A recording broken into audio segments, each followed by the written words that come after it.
భగవన్నామమును పలికితే ఏమవుతుందంటే ఆపద తొలగిపోతుంది. నీ ప్రమేయం లేకుండా మీద వచ్చి పడిపోతున్న ప్రమాదం ఏదున్నదో ఆ ప్రమాదమును తొలగించి రక్షించగలిగిన వాడెవరంటే భగవంతుడు ఒక్కడే. కొన్ని వేల మంది కళ్ళ ముందు చూస్తుండగా కొట్టుకుపోతున్నారు అనుకోండి. ఏదో ఆపద వచ్చింది, అకస్మాత్తుగా కొట్టుకుపోతున్నారు. అందులో ఎవడో ఒక్కడు మాత్రం కేదారేశ్వర కేదారేశ్వర కేదారేశ్వర అని అరిచాడు. వాడికి ఒక్కడికే బుద్ధి ప్రచోదనమై చెట్టు ఎక్కి కూర్చున్నాడు. 3 రోజులు చెట్టు మీద ఉన్నాడు, చెట్టు కొట్టుకుపోలేదు, వాడు బతికాడు. ఆపదామపహర్తారం దాతారం సర్వసంపదాం. నీకేవి కావాలో విస్తాడు. నీకు ఏది ప్రమాదమో దానిని నీకు తెలియకుండా తీసేస్తాడు.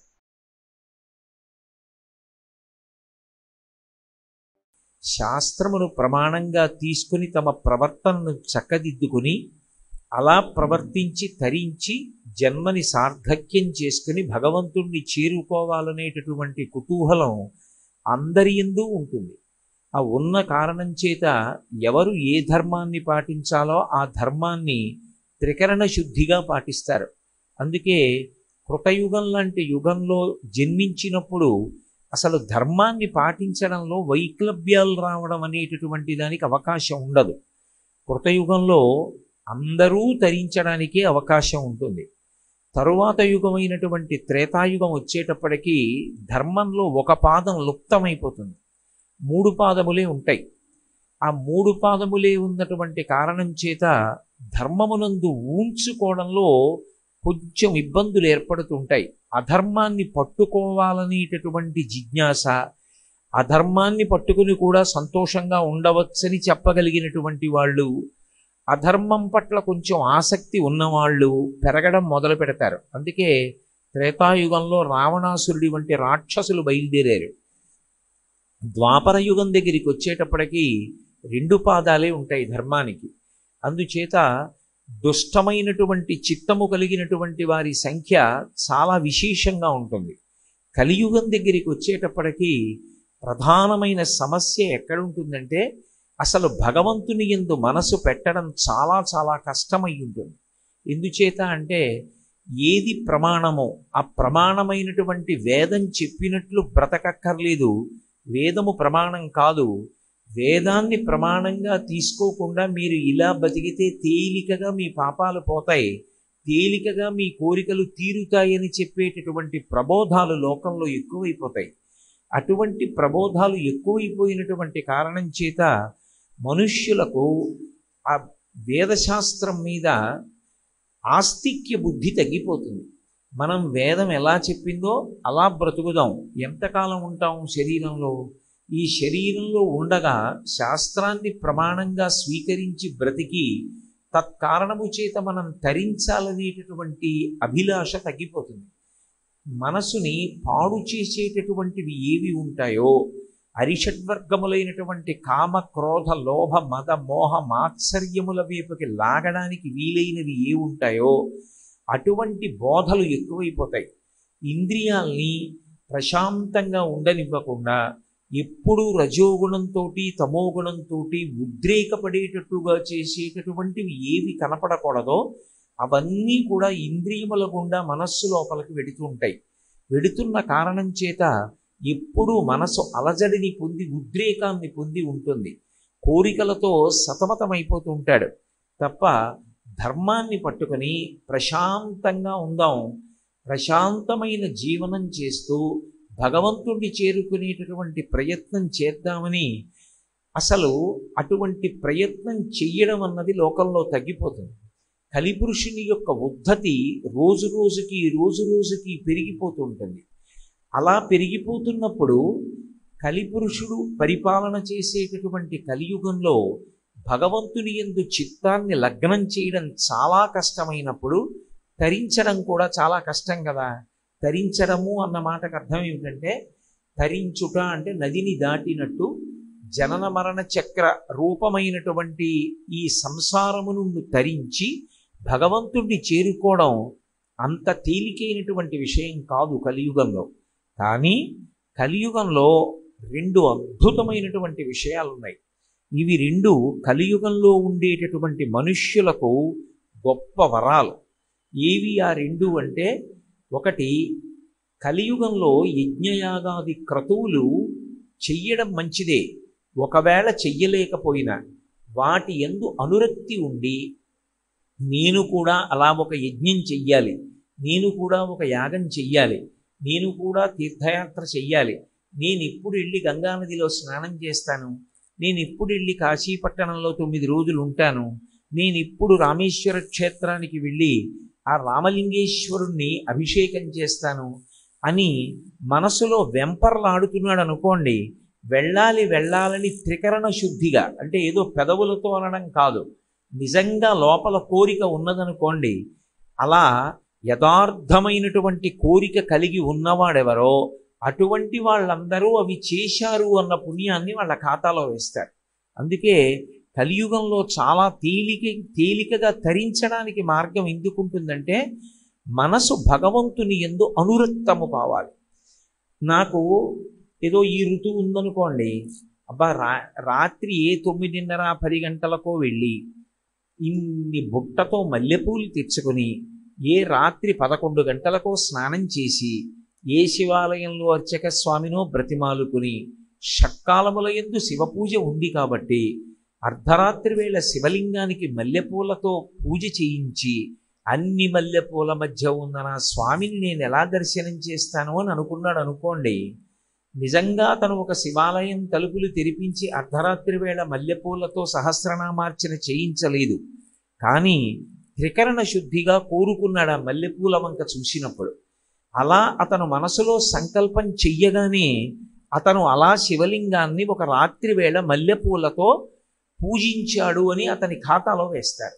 అందుకే వ్యాస భగవానుడు నదీ తీరానికి వెళ్ళి స్నానం చేసి ఆ నదీ తీరానికి వచ్చి బట్ట మార్చుకుని పరమ సంతోషంతో 2 చేతులెత్తి 3 మార్లు అరిచాడు, కలిస్సాధుః కలిస్సాధుః కలిస్సాధుః అన్నాడు. కలియుగం అత్యంత పవిత్రమైనటువంటి కాలం, కలియుగంలో తరించడం తేలికే అని 3 మాటలు అరిచాడు. తెల్లబోయి శిష్యులందరూ వెళ్ళి, కలియుగంలో ఎవరికి మనసు భగవంతుడి దగ్గర పెట్టడం అంత తేలిక కాదు కదా, అటువంటప్పుడు కలిస్సాధుః అని 3 మాటలు ఎందుకు అరిచారని అడిగారు. అడిగితే అప్పుడు వ్యాస భగవానుడు ఈ మాట చెప్పాడు, ఎవరు కలియుగంలో భగవంతుని యందు మనసు పెడతారో, పెట్టి భగవంతుడికి ఇలా పూజ చేద్దామని కానీ, ఇలా తీర్థయాత్ర చేద్దామని కానీ, ఇలా నదీ స్నానం చేద్దామని కానీ త్రికరణ శుద్ధిగా సంకల్పం చేసినంత మాత్రం చేత వాడు ఆ పుణ్యకార్యాన్ని చేశాడు అని వాడి ఖాతాలో వేస్తారు. పుణ్యకార్యం చేయడం అలా అయితే మరి పాపకార్యం అది కూడా అంతే.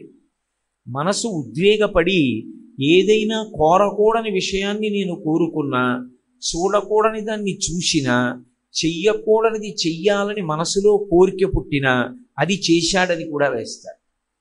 కానీ వచ్చిన ప్రమాదం ఎక్కడుంటుందంటే, కలియుగంలో కలిపురుషుని యొక్క ఉద్ధతి చేత ఎక్కువగా ఏవి చెయ్యకూడదో అవి చెయ్యాలని అనిపిస్తూ ఉంటుంది.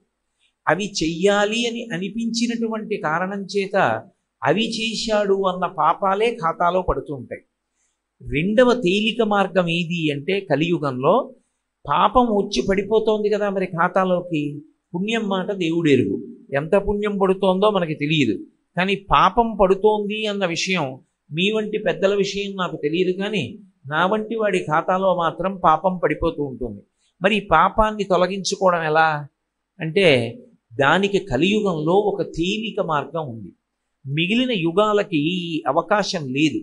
కృతయుగం ఉందనుకోండి, కృతయుగంలో దేని చేత తరిస్తాడు అంటే అఖండమైనటువంటి తపస్సు చేయడానికి కావలసినటువంటి అవకాశం కూడా ఉంటుంది కృతయుగంలో.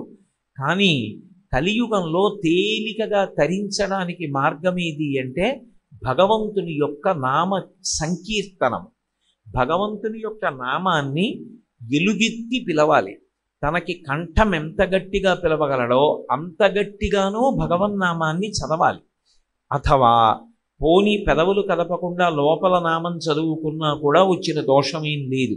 భగవన్నామ సంకీర్తనం ఎటువంటిది అంటే, ఎప్పుడు వచ్చిన పాపాన్ని అప్పుడు కడుగుతుంది. అంటే నా ఉద్దేశ్యం పాపం చేసి భగవన్నామని చెప్పమని కాదు.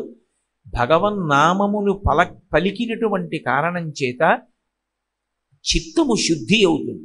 మళ్ళీ మళ్ళీ పాపం చెయ్యాలనేటటువంటి భావన ఉండదు. అది అనురక్తిగా మారుతుంది. పైగా భగవన్నామమును సంకీర్తనము అన్న మాటలో ఒక అర్థం ఉంటుంది. అదే మీకు తేలికగా అర్థం అవ్వాలి అంటే భజన సంప్రదాయంలోకి తీసుకొస్తారు. నేను ఒక్కడిని కూర్చుని భగవన్నామం చెప్తున్నాను అనుకోండి, దాని యందు ఉత్సాహము పొటమరిస్తుందా అంటే అది నా మనసుకి ఉన్నటువంటి అధ్యవసాయాన్ని బట్టి ఉంటుంది. నేను కూర్చుని లలితా సహస్రనామ స్తోత్రం చదువుతున్నాను అనుకోండి, లేదా విష్ణు సహస్రనామం చదువుకుంటున్నాను అనుకోండి, ఆవలింతలు రాకుండా విష్ణు సహస్రనామం చదువుతుంటే నాలో మంచి ఉద్వేగంతో సంతోషంతో నేను అలా చెయ్యగలనా అంటే అది నా బుద్ధి పరిపక్వత మీద, నాకు ఆ భగవంతుని యొక్క నామము మీద ఉండేటటువంటి ఆదరణ మీద ఉంటుంది. భజన దగ్గరికి వచ్చేటప్పటికి భజనలో కొత్తగా ఏం ఉండదు. భగవన్నామమునే భజన చేస్తారు. ఏదో హరే రామ రామ రామ హరే హరే, హరే కృష్ణ కృష్ణ కృష్ణ హరే హరే. కలియుగంలో ఇది ప్రధానంగా చెయ్యమని చతుర్ముఖ బ్రహ్మగారు నారదుడిగా ఉపదేశం చేసినటువంటి నామం ఇది. ఇది భజన చెయ్యమని చెప్పారు. ఇది నేను మీకు ఒక ఉదాహరణ చెప్పాలి అంటే, ఒకళ్ళు కంజేరీ పట్టుకుని, ఒకళ్ళు తాళాలు పట్టుకుని, ఒకళ్ళు డప్పు పట్టుకుని, మిగిలిన వాళ్ళందరూ చుట్టూ కూర్చుని ఏదో హరే రామ రామ రామ హరే హరే, హరే కృష్ణ కృష్ణ కృష్ణ హరే హరే అంటున్నారు అనుకోండి. మిగిలిన వాళ్ళు తప్పట్లు కొడుతూ ఆ నామాలు చెప్తున్నారు అనుకోండి. చెప్తున్నప్పుడు అది కొంతసేపు అయిన తర్వాత మంచి వేగాన్ని అందుకుంటుంది. హరే రామ రామ రామ హరే హరే, హరే కృష్ణ కృష్ణ కృష్ణ హరే హరే అని ఒక్కసారి తగ్గించి హరే రామ రామ రామ హరే హరే అన్నాడు అనుకోండి. అందులో అంతమంది కలిపి గట్టిగా చెప్తుంటే మనం ఒక్కళ్ళ మెల్లిగా మూల కూర్చుని ఆవలిస్తూ అనం. మనం కూడా సంతోషంగా ఉద్వేగంతో తప్పట్లు కొడుతూ గట్టిగా అంటాం. అందరూ తగ్గించారనుకోండి, మనం కూడా మెల్లిగా తప్పట్లు కొడుతూ మనం కూడా తగ్గిస్తాం. భజన యందు ఏమవుతుందంటే అసలు నేను ఏమీ చెయ్యొద్దు అనుకుని వచ్చి కూర్చున్నవాడు కూడా ఏం చేస్తాడంటే అందరూ గట్టిగా చెప్తున్నారనుకోండి, వాడి ప్రమేయం లేకుండా వాడు కూడా భజన చేస్తాడు. కాసేపు మామూలుగా కూర్చుంటాడు, ఆ తర్వాత తప్పట్లు కొట్టడం మొదలెడతాడు. ఆ తర్వాత హరే రామ రామ రామ హరే హరే అంటాడు. భజన యందున్న గొప్పతనం ఏమిటంటే, నేను విష్ణు సహస్రనామ స్తోత్రం చదివాను అనుకోండి, వనమాలి గదీశాంగీ శంఖీ చక్రీ చనందకి శ్రీమాన్ నారాయణో విష్ణుర్వాసుదేవోభిరక్షతు అని పూర్తి చేసేశాను. పూర్తి చేసేసి లేచిపోయాను. ఆ తర్వాత మళ్ళీ విష్ణు సహస్రనామ స్తోత్రం నా నాలుక మీద ఉంటుందా? చెప్పడం కష్టం. అదే మీరు భగవన్నామ సంకీర్తనం చేశారనుకోండి, ఒక అరగంట సేపు జై జై శంకర హర హర శంకర, జై జై శంకర హర హర శంకర అని భజన చేశారు. భజన చేసి ఓ అరగంట అయిపోయిన తర్వాత వెళ్ళిపోతున్నారు. వెళ్ళిపోతున్నా కూడా మీకు తెలియకుండా మీ నోరు జై జై శంకర హర హర శంకర, జై జై శంకర హర హర శంకర అని కాసేపు అంటూ ఉంటుంది. అంటే ఒకడుగా మొదలుపెట్టి చేసింది తరువాత కొనసాగుతుందా అంటే చెప్పడం కష్టం. 10 మందితో కలిసి చేసినది భజనగా భగవన్నామం తర్వాత మీ ప్రయత్నం లేకుండా కొనసాగుతుంది. తర్వాత భజనకు ఉండేటటువంటి గొప్ప లక్షణం ఏమిటంటే, ఒక్కడిని కూర్చుని ప్రతిరోజు 6 అయ్యేటప్పటికీ విష్ణు సహస్రం చదువుతాను అన్నాను అనుకోండి. 6 అయ్యేటప్పటికీ నేను కూర్చుందాం అంటే ఏదో పని జ్ఞాపకానికి వచ్చింది అనుకోండి, ఇవాళకి మానేద్దాంలే అనిపిస్తుంది. అదే భజన చేయడానికి వెడదాం అన్నాను అనుకోండి, అదో సంతోషంగా ఉంటుంది. ఇవాళ శుక్రవారం అమ్మవారి మీద భజన, శనివారం ఏదో గోవిందనామాలతో వెంకటరమణుడి మీద భజన, ఇవాళ సోమవారం శివనామాలతో భజన. వెళ్ళి చక్కగా కూర్చుని కాసేపు ఆ భజన చేసుకుని రావడంలో మనసులో ఒక గొప్ప శాంతి ఉంటుంది. 2, మనకి తెలియకుండానే నాడీ వ్యవస్థ అంతా కూడా విశేషంగా బలపడుతుంది భజన సంప్రదాయంలో. ఎందుకని అంటే 2 చేతులు తప్పట్లు కొట్టినప్పుడు చెయ్యి గట్టిగా తాకుతుంది. తాకడం ఏదో అర్థం లేకుండా తగలదు. ఒకే రకమైనటువంటి స్థితిలో, అంటే ఒక విరామంతో, ఒక పద్ధతిలో చేతులు 2 తగులుతున్న కారణం చేత అదే సమయంలో భగవన్నామం నోటి వెంట వచ్చి ఒక గొప్ప ఆనందం ఉద్భుతమవుతూ ఉంటుంది. కాబట్టి నాడీమండలం అంతా కూడా తేజోవంతమవుతుంది. నాడీమండలం అంత తేజోవంతమైతే ఆ తేజోవంతమైనటువంటి నాడీ వ్యవస్థ ఆరోగ్యమునకు కారణమవుతుంది. పైగా ఒక విష్ణు సహస్రనామ స్తోత్రాన్ని అందరూ చదవండి అన్నాను అనుకోండి, బ్రహ్మణ్యో బ్రహ్మకృద్ బ్రహ్మీ బ్రహ్మ బ్రహ్మ అని ఏదో నామం చెప్పండి అన్నాను అనుకోండి, అక్కడికి వచ్చేటప్పటికి ఏమో మాకు నోరు తిరగదండి అని కొంతమంది ఆ శ్లోకం దగ్గర ఆగిపోవచ్చు. లేదా యజ్ఞో యజ్ఞపతిర్యజ్వా యజ్ఞాంగో యజ్ఞవాహన యజ్ఞభృత్యజ్ఞకృత్యజ్ఞీ యజ్ఞభుక్ యజ్ఞ సాధన అనమన్నాను అనుకోండి, ఉచ్చారణ యందు దోషాలు రావచ్చు. కానీ మనకి పరమేశ్వరుని యొక్క కృపా విశేషం చేత 2 అక్షరములతో ఉన్నటువంటి భగవన్నామములు ఏ ఒత్తులు లేకుండా ఉన్నటువంటివి 2 ఉన్నాయి. ఒకటి రామనామము, రెండవది శివనామము. శివ చాలా తేలిక, రామ చాలా తేలిక. ఈ 2 నామాలు పలకడానికి నాకు ఎలాగండి చాలా కష్టం, నా నోరు ఎలా తిరుగుతుందండి అని అనవలసినటువంటి అవసరం ఉండదు. చాలా తేలిక. పైగా మనిషికి పరానుకరణము అని భగవంతుడిచ్చినటువంటి ఒక గొప్ప కూసు విద్య ఉంటుంది. పరానుకరణము అంటే అది పసితనం నుంచి వచ్చేస్తుంది. పెద్దవాళ్ళు ఏం చేస్తున్నారో పిల్లలు అదే చేస్తారు. అమ్మ ప్రతిరోజు ఆడపిల్లని కూర్చోపెట్టి ముఖానికి అంగరాగాన్ని అలది, అంగరాగం అంటే పౌడరు, అంగరాగం అలది, కళ్ళకి కాటుక పెట్టి బొట్టు పెట్టి చిన్న కొప్పేసి అందులో ఓ పువ్వులు పెట్టింది అనుకోండి, ఒక 6 నెలలు అయిపోయిన తర్వాత పిల్ల ఏం చేస్తుందంటే తన ఆడుకునే బొమ్మ తీసుకొచ్చి కాళ్ళ మీద పడుకోబెట్టుకుని అమ్మ పౌడర్ రాసినట్టే పౌడర్ రాసి, అమ్మ బొట్టు పెట్టినట్టు బొట్టు పెట్టి, అమ్మ తనకి ఆమ్ పెట్టినట్టే దానికి ఆమ్ పెట్టి, ఆమ్ అంటే అన్నం, అన్నం పెట్టి పరానుకరణము అమ్మ ఏం చేస్తోందో అలా చేస్తుంది. భజన సంప్రదాయమునందున్నటువంటి గొప్పతనం ఏమిటంటే ముందు వెళ్ళి కూర్చుని సంకీర్తన చేస్తాడు కాసేపు, హరే రామ రామ రామ హరే హరే అంటాడు. ఓ 10 రోజులు వెళ్ళిన తర్వాత ఏం చేస్తాడంటే తను కూడా ఆ చేత్తో చిడతలు ఉంటాయి అవి పట్టుకుని తాను కూడా వాటిని వాయించడానికి ప్రయత్నిస్తాడు. అది అయిపోయిన తర్వాత కొన్నాళ్ళకి కంజీరి వాయించాలనిపిస్తుంది, ఆ చిన్న డప్పులా ఉంటుంది, అది పట్టుకుని వాయిస్తాడు.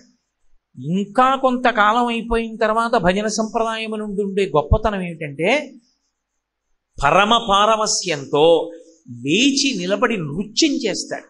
ఇప్పటికీ కర్ణాటకలో కొంతమంది విద్వాంసులు ఉన్నారు. భజన సంప్రదాయంలో వాళ్ళు చేయించేటటువంటి భజన చూస్తే మీరు తెల్లబోతారు. 10,000 మంది సభలో ఉండనివ్వండి, 95 సంవత్సరముల వయోవృద్ధులు ఉండనివ్వండి, వాళ్ళు భజన మొదలుపెట్టి వాళ్ళు భజన చేయించడం ఓ 20 నిమిషాలకి తారస్థాయికి వచ్చిందనుకోండి, ఎవ్వరూ కుర్చీలో కూర్చోరు. మీరు చెప్పక్కర్లేదు కుర్చీలో కూర్చోకండి లేవండి అని చెప్పక్కర్లా.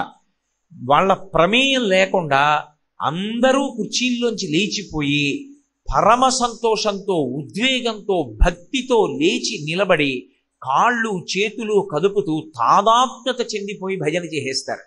అంటే అక్కడ ఇంకా సిగ్గనేటటువంటి మాట ఉండదు. శరీర భ్రాంతి విడిచిపెట్టి అంత సంతోషంతో భగవన్నామాన్ని పలకడంలో అంతటి ఉద్వేగాన్ని పొందుతాడు.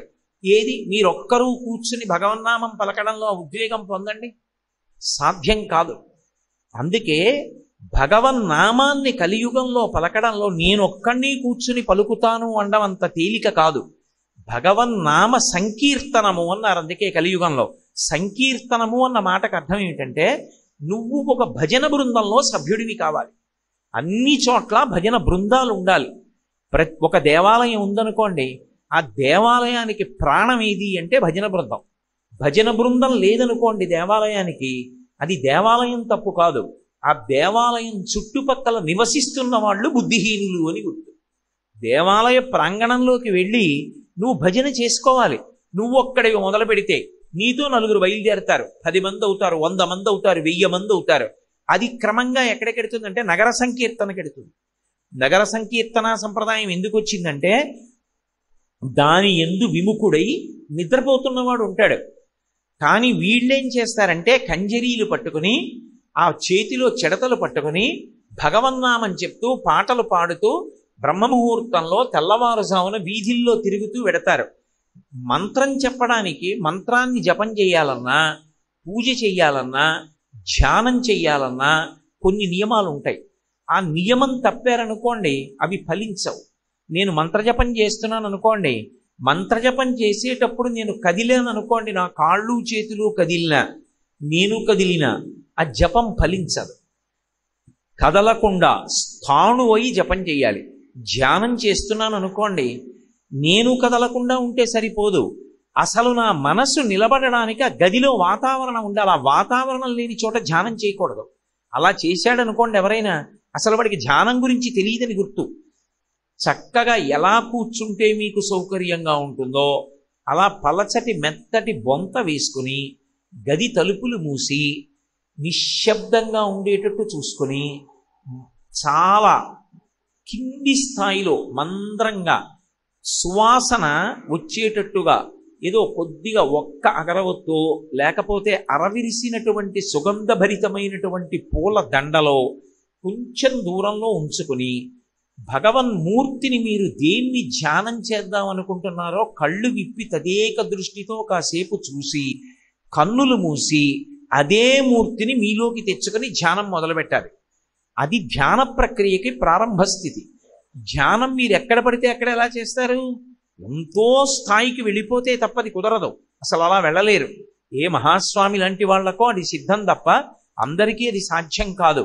భగవన్నామం పలకడానికి మీరు స్నానం చేశారా, శౌచంతో ఉన్నారా, మీరు అసలు ఇంట్లో తిరగడానికి యోగ్యమైన స్థితితో ఉన్నారా, అలా లేరా, ఇటువంటి వాటితో దేనితోనూ సంబంధం లేదు భగవన్నామానికి. ఎప్పుడైనా భగవన్నామం చెప్పచ్చు. ద్రౌపదీదేవి ఎప్పుడు పిలిచింది భగవన్నామాన్ని? ఆపద కలిగినప్పుడు పిలిచింది. ఆపద కలిగినప్పుడు ఆవిడ ఎటువంటి ఇబ్బందిని పొందింది? ఆవిడ ఏకవస్త్రయ్యి ఉంది. ఏకవస్త్ర అంటే రజస్వలా దోషంతో ఉంది ఆవిడ. రజస్వలా దోషంతో ఉన్నటువంటి స్త్రీకి ఆపద వస్తే ఆవిడ ఎలుగెత్తి భగవన్నామం పలికింది. భగవన్నామాన్ని పలికితే నువ్వు రజస్వలా దోషంతో ఉన్నావు, నా నామం ఎలా పలుకుతావు, నేను ఎందుకు వస్తానన్నాడా కృష్ణ భగవానుడు? అనలేదు. భగవన్నామమును సంకీర్తన చెయ్యడానికి మీరు ఏ స్థితిలో ఉన్నారన్న దానితో సంబంధం లేదు. కానీ అది అలవాటు పడిందనుకోండి, ఆ సంకీర్తన చేయడంలో దానికో సంతోషం అలవాటు అయిపోయింది అనుకోండి, అది పైకి ఏ విధమైనటువంటి డాంబికం అక్కర్లేదు. కేవలముగ తనలో తాను రమించిపోతూ ఎప్పుడూ లోపల సంకీర్తన చేస్తూ ఉంటుంది. ఆ సంకీర్తన చేయడం అనేటటువంటిది దేని కింద మారిపోతుందంటే, మీకు బాహ్యంలో కలిగినటువంటి నొప్పిని మరిచిపోవడానికి అది కారణమవుతుంది. నేను మీతో ఒక ఉదాహరణ చెప్పాలంటే, నేను ఏదో ఒక తడిబట్ట పిండి దండం మీద ఆరేశాను. ఆరేసి గభాలన వెనక్కి తిరిగాను. తిరగడంలో తలుపు వచ్చి నా మోచేతికి కొట్టుకుంది. చెయ్యి తిమ్మిరిక్కిపోయింది. విపరీతమైన నొప్పి కలిగింది.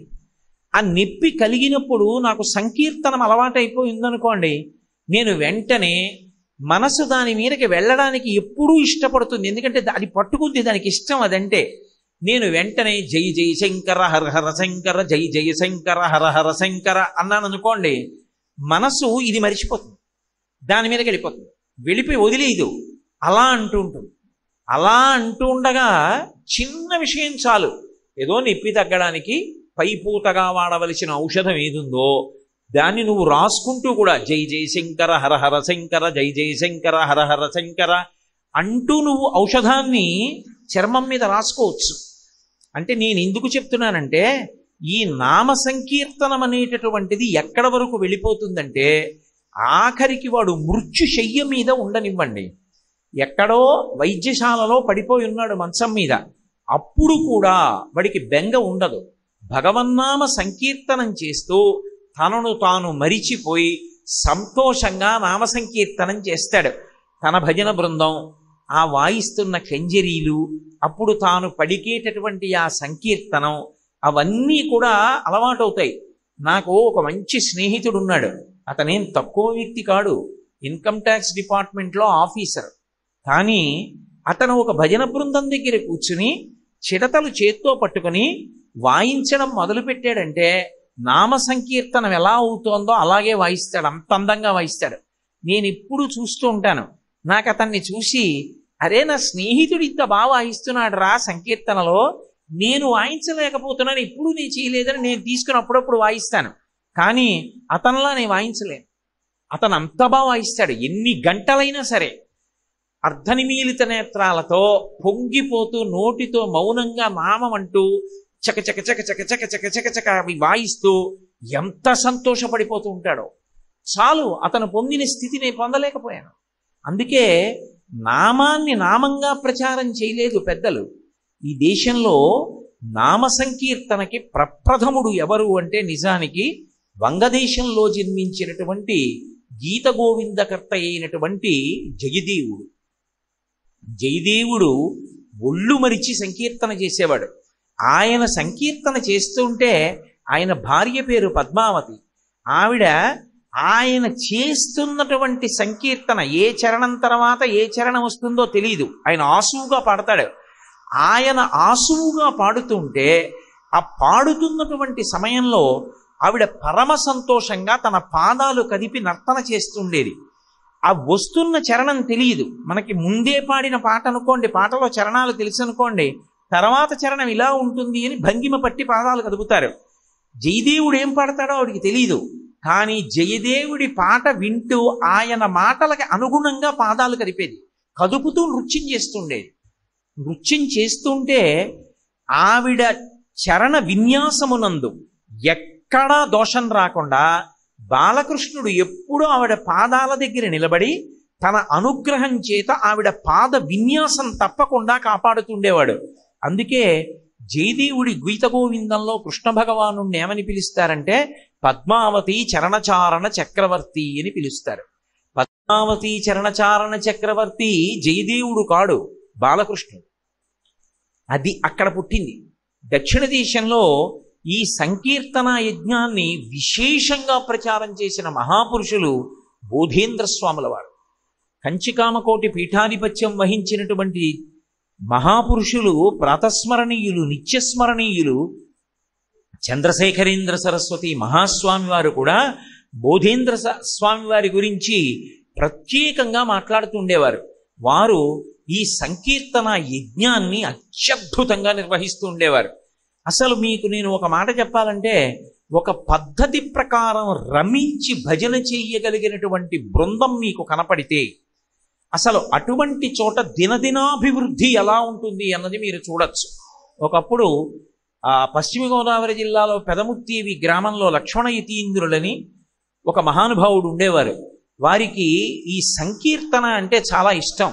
వారు సంకీర్తన చేయిస్తున్నటువంటి రోజుల్లో, ఇప్పుడు ఆ తల్లి ఉన్నారా, ఎక్కడ ఉన్నారు, వారి క్షేమ సమాచారాల గురించి నాకు తెలియదు, కానీ ఏలూరులో ఒక లబ్ధప్రతిష్టమైనటువంటి కళాశాలలో అధ్యాపకురాలిగా పనిచేస్తున్నటువంటి ఒక ఆవిడ లెక్చరర్. ఆవిడ అక్కడ భజన జరుగుతుంటే ఆవిడ నృత్యం చేసేవారు. నేను అలా అనకూడదు, కానీ ఆవిడది చాలా స్థూలకాయం. కానీ ఆవిడ పరమ సంతోషంతో అసలు నృత్యం చేస్తూ ఉండేవారు. అసలు ఈవిడ ఇలా ఒళ్ళు మరిచిపోయి ఇంత శరీరంతో ఈవిడ నృత్యం ఎలా చేస్తున్నారనిపించేది. ఆ భజన, ఆ నృత్యం చూసి ఒక గంట సేపు మీరు ఇంటికి వెళ్ళిపోయారనుకోండి, మీ మనసు అంత తొందరగా ఇతర విషయముల ఎందుకు ప్రవర్తించదు. అది మనసు మీద ముద్ర పడిపోతుంది. ఆవిడ పట్టే భంగిమలు, ఆవిడ నృత్యం పరవశించి వీళ్ళు చేసేటటువంటి సంకీర్తన, ఇవి మనసు మీద కదులుతుంటే మీకు తెలియకుండానే మీకు ఎప్పుడూ ఆ భగవన్నామం నోట్లో సంకీర్తన చేస్తూనే ఉంటారు. అవి ఎంత సంకీర్తన మీకు అలవాటైపోతుందో, అలా ఎన్ని సంకీర్తనలు మీరు చెయ్యగలరో అవి ఆయా సమయముల యందు జ్ఞాపకం వచ్చాయనుకోండి, దానికి ఏ విధమైనటువంటి పరిమితులు ఉండవు. మీకు నేను ఒక మాట చెప్పాలంటే, ఏదో మనందరం కలిసి నైమిషారణ్యం వెడుతున్నాం అనుకోండి, నైమిషారణ్యంలో ఓ 4 భాగవతంలో పద్యాలు నాకు జ్ఞాపకం వచ్చి ఆ 4 పద్యాలలో వైభవం నేను చెప్దాం అనుకున్నాను అనుకోండి, అది సాధ్యం కాదు. నేను అలా చెప్పడం కుదరదు. ఎందుకనంటే ఆ రైలు పెట్టెలో వెడుతున్నప్పుడు దానికి అనేక పరిమితులు ఉంటాయి. పెద్ద పెద్ద చప్పుళ్ళు ఉంటాయి. ఏదో నా పక్కనున్న వాళ్ళకి వినపడుతుంది, అక్కడ ఉన్న వాళ్ళ వరకు ఎలా వినపడుతుంది? అందరూ నా దగ్గరికి వచ్చి నిలబడడం ఎలా సాధ్యం? సాధ్యం కాదు. అటువంటి వాటిని విమర్శించకూడదు. చాలా తప్పు. రైళ్లలో భజన చేస్తున్నారండి అనకూడదు. సంకీర్తన అనేటటువంటి దానికి పరిమితి లేదు. ఎక్కడైనా సంకీర్తన జరగవలసిందే. వాళ్ళు ఒళ్ళు మరిచిపోయి పరమ సంతోషంతో సంకీర్తన చేద్దాం అనుకున్నారు అనుకోండి, ఆ పెట్టెలో ఉన్న వాళ్ళందరూ యాత్రకు ఎడుతున్న వాళ్ళే. వాళ్ళందరూ కలిసి సంతోషంగా భగవన్నామం సంకీర్తన చేస్తున్నారు అనుకోండి, అందరూ ఒకచోటే కూర్చోక్కర్లేదు. అందరూ పెట్టెలో వేరు వేరు స్థానాల్లో కూర్చున్నా అందరికీ అలా పాడడం అలవాటు కాబట్టి అందరూ కలిసి అఖిలాండేశ్వరి అంబ పరమేశ్వరి అఖిలాండేశ్వరి ఆదిపరాశక్తి పాలయమాం అని భజన చెయ్యాలనుకుంటే అందరూ ఎక్కడ కూర్చున్నా చేసేస్తారంతే. ఎంత సంతోషంగా ఉంటుందో తెలియని వాడికి కూడా అక్కడ కూర్చుంటే మనస్సు ఎంతో ప్రశాంతంగా ఎంతో సంతోషంగా అనిపిస్తుంది. అందుకే ఈ భగవన్నామ సంకీర్తన మనకు కలియుగంలో విశేషమైనటువంటి ప్రాధాన్యత ఉన్నది. అందుకే భగవంతుడికి పల్లకీ మోయడం ఎలాగో భగవన్నామ సంకీర్తన చేయడం అలా. పల్లకీ పట్టుకోవాలనుకోండి, ఒక్కడే ఉంటే పల్లకీ పట్టుకోలేడు. భగవన్నామ సంకీర్తన చెయ్యాలనుకోండి, ఒక్కడే ఉంటే చేయడం అంత తేలిక కాదు. 10 మంది కూడారనుకోండి, భగవన్నామ సంకీర్తనం చేయడంలో చాలా సంతోషం ఉంటుంది. అలా కాకుండా కేవలం నామం అన్నాననుకోండి, దానికి కొన్ని పరిమితులు వచ్చేస్తాయి. ఏదో 10 మందిని పిలిచి మీరందరూ విష్ణు సహస్రం చదవండి అన్నాను అనుకోండి, ఆవలించేవాడు ఆవలిస్తూ ఉంటాడు, ఏదో చదివేవాడు చదువుతూ ఉంటాడు, దాని మీద దృష్టి ఉంటే ఉంటుంది, లేకపోతే లేదు. ఓడు చదువుతూ ఉంటాడు, ఓడు పుస్తకం చూస్తూ ఉంటాడు, ఓడు ఓ శ్లోకం చదువుతాడు, 2వ శ్లోకం నాకు రాదని ఊరుకుంటాడు. ఒకడు ఏటికి ఎగసన్నాలాగుతాడు, ఒకడు ఏటికి దిగసన్నాలాగుతాడు. శ్రీమాత శ్రీ మహారాజ్ఞి శ్రీమత్సింహ అసనైశ్వరి అని నేను అనేటప్పటికీ ఇంకోడప్పుడే శివశక్త్యైక్య రూపిణి లలితాంబికాకి వెళ్ళిపోతాడు. ఒకడు ఓలా చదువుతాడు, ఓడు ఓలా చదువుతాడు. ఓ అరగంట అయ్యేటప్పటికీ అసలు అందులో ఏ శ్లోకం ఎవడు చదువుతున్నాడో తెలియదు. అదో విచిత్రమైన ధ్వని బయలుదేరుతుంది. చాలా చోట్ల మీరు చూడండి, సహస్రనామం చదువుతున్నారంటారు 5 నిమిషాలు. 5 నిమిషాల తర్వాత అసలు ఎవడు ఏ శ్లోకం చదువుతున్నాడో ఏమీ అర్థం కాదు. అదో పెద్ద అల్లరి కింద ఉంటుంది. అదే భగవన్నామ సంకీర్తన మొదలుపెట్టండి, అటు ఇటు వెళ్ళిపోయిన వాళ్ళు కూడా ఎవరి ప్రమేయం లేకుండా గాడిలో పడిపోతారు. పడిపోయి అందరూ ఏకకంఠంతో చేస్తారు. అప్పుడు రోమాంచితమై ఎంత సంతోషంగా ఉంటుందో. కలియుగంలో భగవన్నామ సంకీర్తన మనకు అంత ప్రాధాన్యత ఉంది. భగవన్నామాన్ని పలకడం అలవాటు అయిందనుకోండి, నాలుకకు ఆ నామం పలకడం అలవాటు. ఏదో ఏ పని చేస్తున్నా ఏదో ఆవలింత వచ్చిందనుకోండి, ఓసారి భగవన్నామం చెప్తాడు. ఆఖరికి తలుపు సందులో వేలు పడింది అనుకోండి, అప్పుడు కూడా భగవన్నామం చెప్తాడు. భగవన్నామం చెప్పడంలో అంత సంతోషం ఉంటుంది. అయితే నామమునందు ఒక పెద్ద విశేషం ఉంటుంది. ఇప్పుడు నాకు ఒక పేరుంది, నన్ను కోటేశ్వరరావు అని పిలుస్తూ ఉంటారు. మీరు నన్ను కోటేశ్వరరావు గారు అని పిలిచారనుకోండి, సభ నడుస్తుండగా అక్కడ నిలబడి గట్టిగా నేను వెంటనే ఇలా తల తిప్పి చూస్తాను, ఎవర్రా అంత గట్టిగా పిలిచారు నన్ను అని. అదే కామేశ్వరరావు గారు అని పిలిచారనుకోండి, నేను తల తిప్పను, ఎవరినో పిలిచారనుకుంటాను. నాకు ఒక్కటే పేరు ఉంటుంది. మరి భగవంతుడికి ఒక్క పేరు ఉండదు, అనేక పేర్లు ఉంటాయి. మరి భగవంతుడికి అన్ని పేర్లు ఎందుకు, మనకు ఒక్కటే పేరు ఎందుకు అంటే మనది వ్యావహారికము అంటారు. అంటే పిలవగానే పలకడానికి, మన దృష్టి అటువైపు మరల్చబడడానికి తేలికగా ఒక సాధనముగా ఒక పేరు ఉండాలి. కాబట్టి ఒక నామాన్ని తండ్రి ఉంచుతాడు. ఆ నామకరణం చేసినప్పుడు ఆ పేరు పెడతారు. ఆ పేరు పెట్టినప్పుడు ఆ పేరుతో పిలిస్తే పలకడం వాడికి అలవాటైపోతుంది. ముందు చంటి పిల్లవాడికి ఏం తెలుసని వాడి పేరని వాడికి తెలియదు. కొన్నాళ్ళు పోయిన తర్వాత ముందు కార్తికేయ శర్మ అన్నారనుకోండి, వాడు ఏం పలకడేటో తిరిగి వెళ్ళిపోతుంటాడు. కార్తికేయ శర్మ ఎవడో వాడికే తెలియదు, నేనేనని వాడికి తెలియదు. కొన్నాళ్ళు అయిపోయింది అనుకోండి, వాడికి ఓ ఏడాది వచ్చింది అనుకోండి, కార్తికేయ శర్మ అన్నారనుకోండి, వాడు వెనక్కి తిరిగి ఊ అంటాడు. అంటే వాడికి అర్థమైపోయింది, ఓ ఇది నా పేరు అని వాడికి తెలిసింది. భగవంతుణ్ణి మీరొక్కటి ఆలోచించండి, ఆయనకి ఒక పేరు కాదు, ఎన్ని పేర్లు అంటే 1000 అనకూడదు, సహస్రం అంటే అనంతము అని. అనంతమైన నామములుంటే ఆ నామాలు పెట్టి పిలిచినప్పుడు ఏ పేరు పెట్టి పిలిస్తే నా పేరు పెట్టి పిలుస్తున్నారని ఆయన పలకడం తేలికవుతుంది. అసలు అన్ని నామాలు ఎందుకు? నాకున్నట్టే ఆయనకి ఒక్క పేరుంటే సరిపోదా? ఒక్క పేరుతో భగవంతుడిని పిలిచారనుకోండి, ఆ పేరు పెట్టి పిలిచామనుకోండి, ఆయనకి సౌలభ్యం, మనకి సౌలభ్యం. ఎందుకని పేర్లు అసలు భగవంతుడికి? ఇక్కడ తేడా ఎందుకు వస్తోంది అన్నది బాగా అర్థం చేసుకోవాలి. అసలు ఆ అర్థం చేసుకోవడం వస్తే తప్ప భగవన్నామమునందు రుచి పుట్టదు. మీరు ఒకటి ఆలోచించండి. ఏదో కూర తీసుకొచ్చి వేస్తారు, పప్పు తీసుకొచ్చి వేస్తారు, పచ్చడి వేస్తారు, పాయసం వేస్తారు, పులిహార వేస్తారు. ఇది అన్నిటిలోకి చాలా బాగుంది అని ఇంకొంచెం వెయ్యండి అంటారు. ఎప్పుడు అంటారు? ఏదో పప్పు కలుపుకొని ముందు కొద్దిగా పప్పు తీసి కలుపుకుని నోట్లో పెట్టుకుని అంత బాగా లేదులే, చప్పగా ఉంది అనుకుని ఒక కూర తీసి కలుపుకుని అంత బాగా లేదులే, ఘాటు లేదు అని రెండవ కూర కొద్దిగా కలుపుకుని ఇది బాగుంది అని ఆ కూర వేసింది కలుపుకుని ఇంకొంచెం వెయ్యండి అని అడుగుతారు. మారు అడ్డని అడుగుతారు. అసలు అందులో రుచి ఒకటి తెలిస్తే కదా మీరు దాన్ని ఎందుకు రమించి మళ్ళీ వెయ్యమని అడగడం. భగవన్నామమునందు రుచి తెలిస్తే నామము పలుకుతుంది. నాలుక రుచి తెలిస్తే మారువడ్డని అడిగినట్టు భగవన్నామము యొక్క రుచిని మనసు తెలుసుకుంటే భగవన్నామమును పలకడానికి నాలుక సంతోషంగా ముందుకొస్తుంది. ఏమిటా రుచి ఎలా తెలుస్తుంది? అందుకే భగవన్నామమును పలకడంలో రుచిని ప్రధానంగా చెప్తారు. శ్రీరామ నీ నామం ఎంత రుచిరా, ఎంత రుచి, ఎంత రుచి, ఎంత రుచిరా, పాలు మీ గడల కన్నా పంచదార తేనెల కన్నా శ్రీరామ నీ నామం ఎంత రుచిరా అంటారు. అంటే దాని ఉద్దేశ్యం శ్రీరామనామానికి కూడా ఏదో రుచి ఉందని, దాన్ని కూడా కూర వండుకోవచ్చని అనే దాని అర్థం కాదు. శ్రీరామనామమునకు ఉన్న వైభవం ఏమిటో నీకు అర్థమైతే అయ్య బాబోయ్ ఆ నామం పలకకుండా నేను ఎలా ఉండగలను అని మళ్ళీ నేను ఆ నామం వదిలిపెట్టలేనని నువ్వు పట్టుకుంటావు. పట్టుకున్నప్పుడు నాలుక దాన్ని పలుకుతూ ఉంటుంది. ఇంత అదృష్టమా, అది అనకుండా నేను ఎలా ఉంటానురా అని ఆ నామాన్ని పలుకుతావు. అలా పలకడానికి తగినటువంటి అనురక్తి ఎందుకు కలుగుతుంది అంటే ఆ నామము యొక్క వైభవాన్ని విచారణ చెయ్యడం చేత కలుగుతుంది. మీకు నేను బాగా అర్థమయ్యేటట్టుగా చెప్పాలి అంటే భగవంతుని యొక్క నామములు కేవలము నామవాచకములు కావు.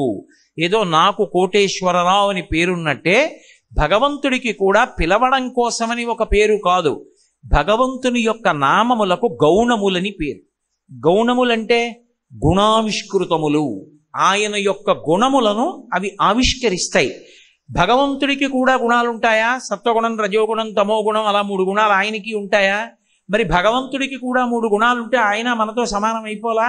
ఆయనకి కోరికలు ఉన్నట్టు, ఆయన నిద్రపోయినట్టు, ఆయన లేచినట్టు, అప్పుడప్పుడు ప్రశాంతంగా ఉన్నట్టు, చాలాసేపు అశాంతిగా ఉన్నట్టు అర్థం అవ్వట్లా? మరి ఆయనకి గుణములు ఎందుకుంటాయి అంటే గుణాతీతుడైనటువంటి భగవంతుడు భక్తులను కాపాడడంలో ఒక్కొక్కసారి ఒక్కొక్క గుణాన్ని బయట పెడతాడు. అవి వ్యాఖ్యానములుగా వచ్చే నామాలకి. లేకపోతే విష్ణు సహస్రనామ స్తోత్రానికి శంకరాచార్యుల వారు భాష్యం ఎందుకు చెయ్యాలి? అవి కేవలం పేర్లు అనుకోండి. కోటేశ్వరరావు ఈ పేరు నీకు ఎందుకు వచ్చిందయా అని అడిగారు అనుకోండి.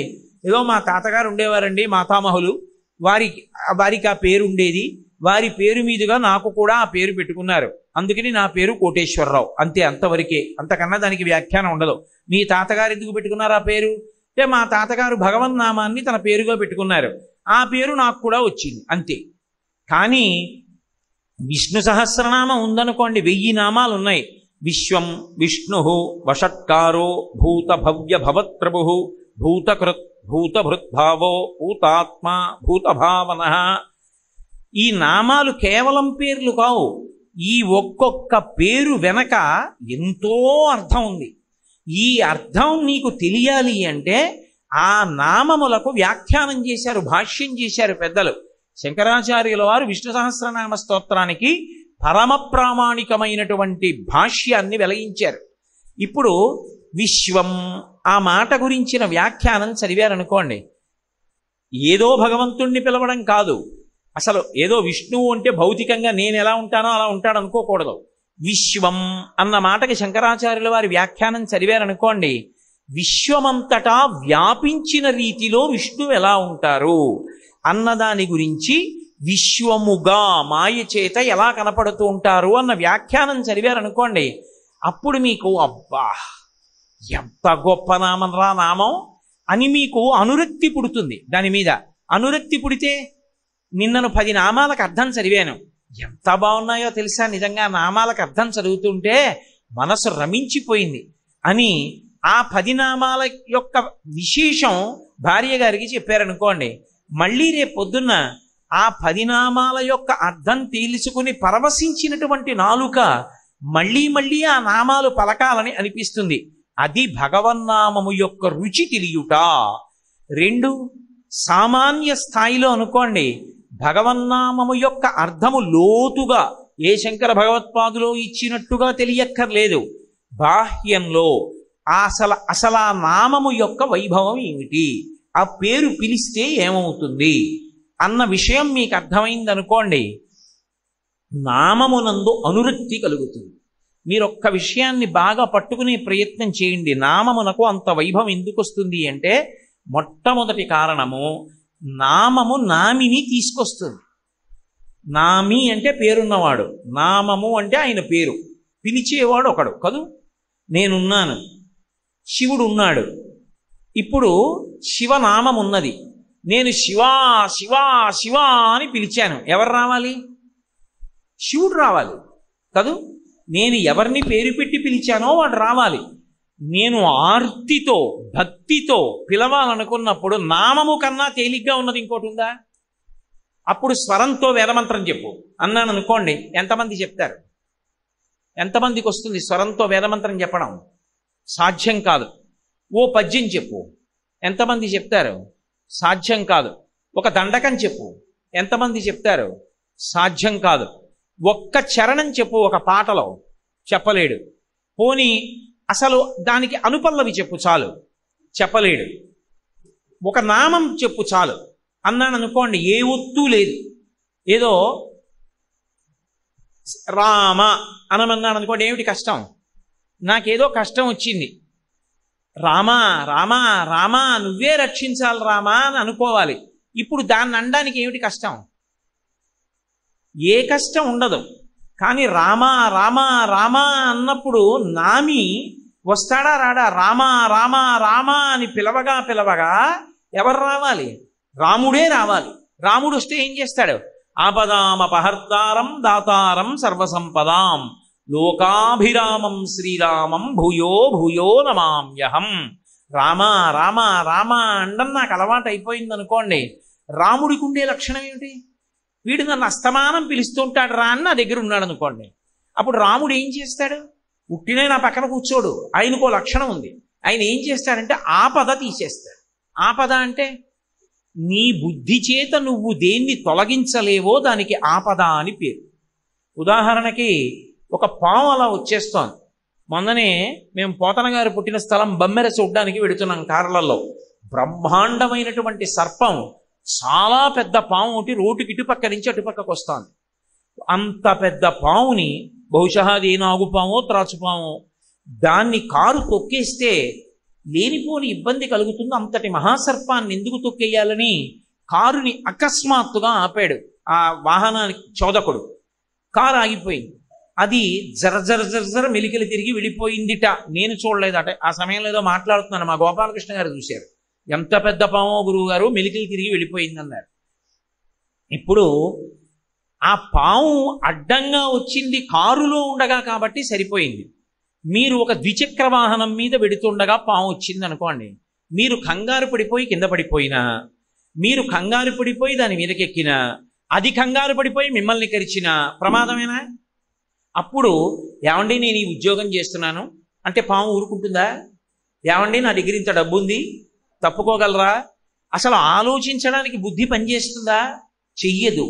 బుద్ధి పనిచేసి తప్పించుకోలేనిదేదో దానికి ఆపద అని పిలుస్తారు. అందుకే భారతంలో ఎందుకు కృష్ణుడు కావాలి అన్నదాన్ని చెప్తూ పాండవులు ఒక మాట అంటారు, ఆపద గడవం బెట్టగా అంటారు. ఆపదలు తొలగించడానికి కృష్ణ పాండురాదు నిన్ను చూపి చనియ మహాత్మా. మా నాన్నగారు నిన్ను మాకు పరిచయం చేసి మా తండ్రి వెళ్ళిపోయాడు, నువ్వు మమ్మల్ని కాపాడాలి తండ్రి వెయ్యి అంటారు. కాబట్టి భగవన్నామమును పలికితే ఏమవుతుందంటే ఆపద తొలగిపోతుంది. నీ ప్రమేయం లేకుండా మీద వచ్చి పడిపోతున్న ప్రమాదం ఏదున్నదో ఆ ప్రమాదమును తొలగించి రక్షించగలిగిన వాడెవరంటే భగవంతుడు ఒక్కడే. కొన్ని వేల మంది కళ్ళ ముందు చూస్తుండగా కొట్టుకుపోతున్నారు అనుకోండి. ఏదో ఆపద వచ్చింది, అకస్మాత్తుగా కొట్టుకుపోతున్నారు. అందులో ఎవడో ఒక్కడు మాత్రం కేదారేశ్వర కేదారేశ్వర కేదారేశ్వర అని అరిచాడు.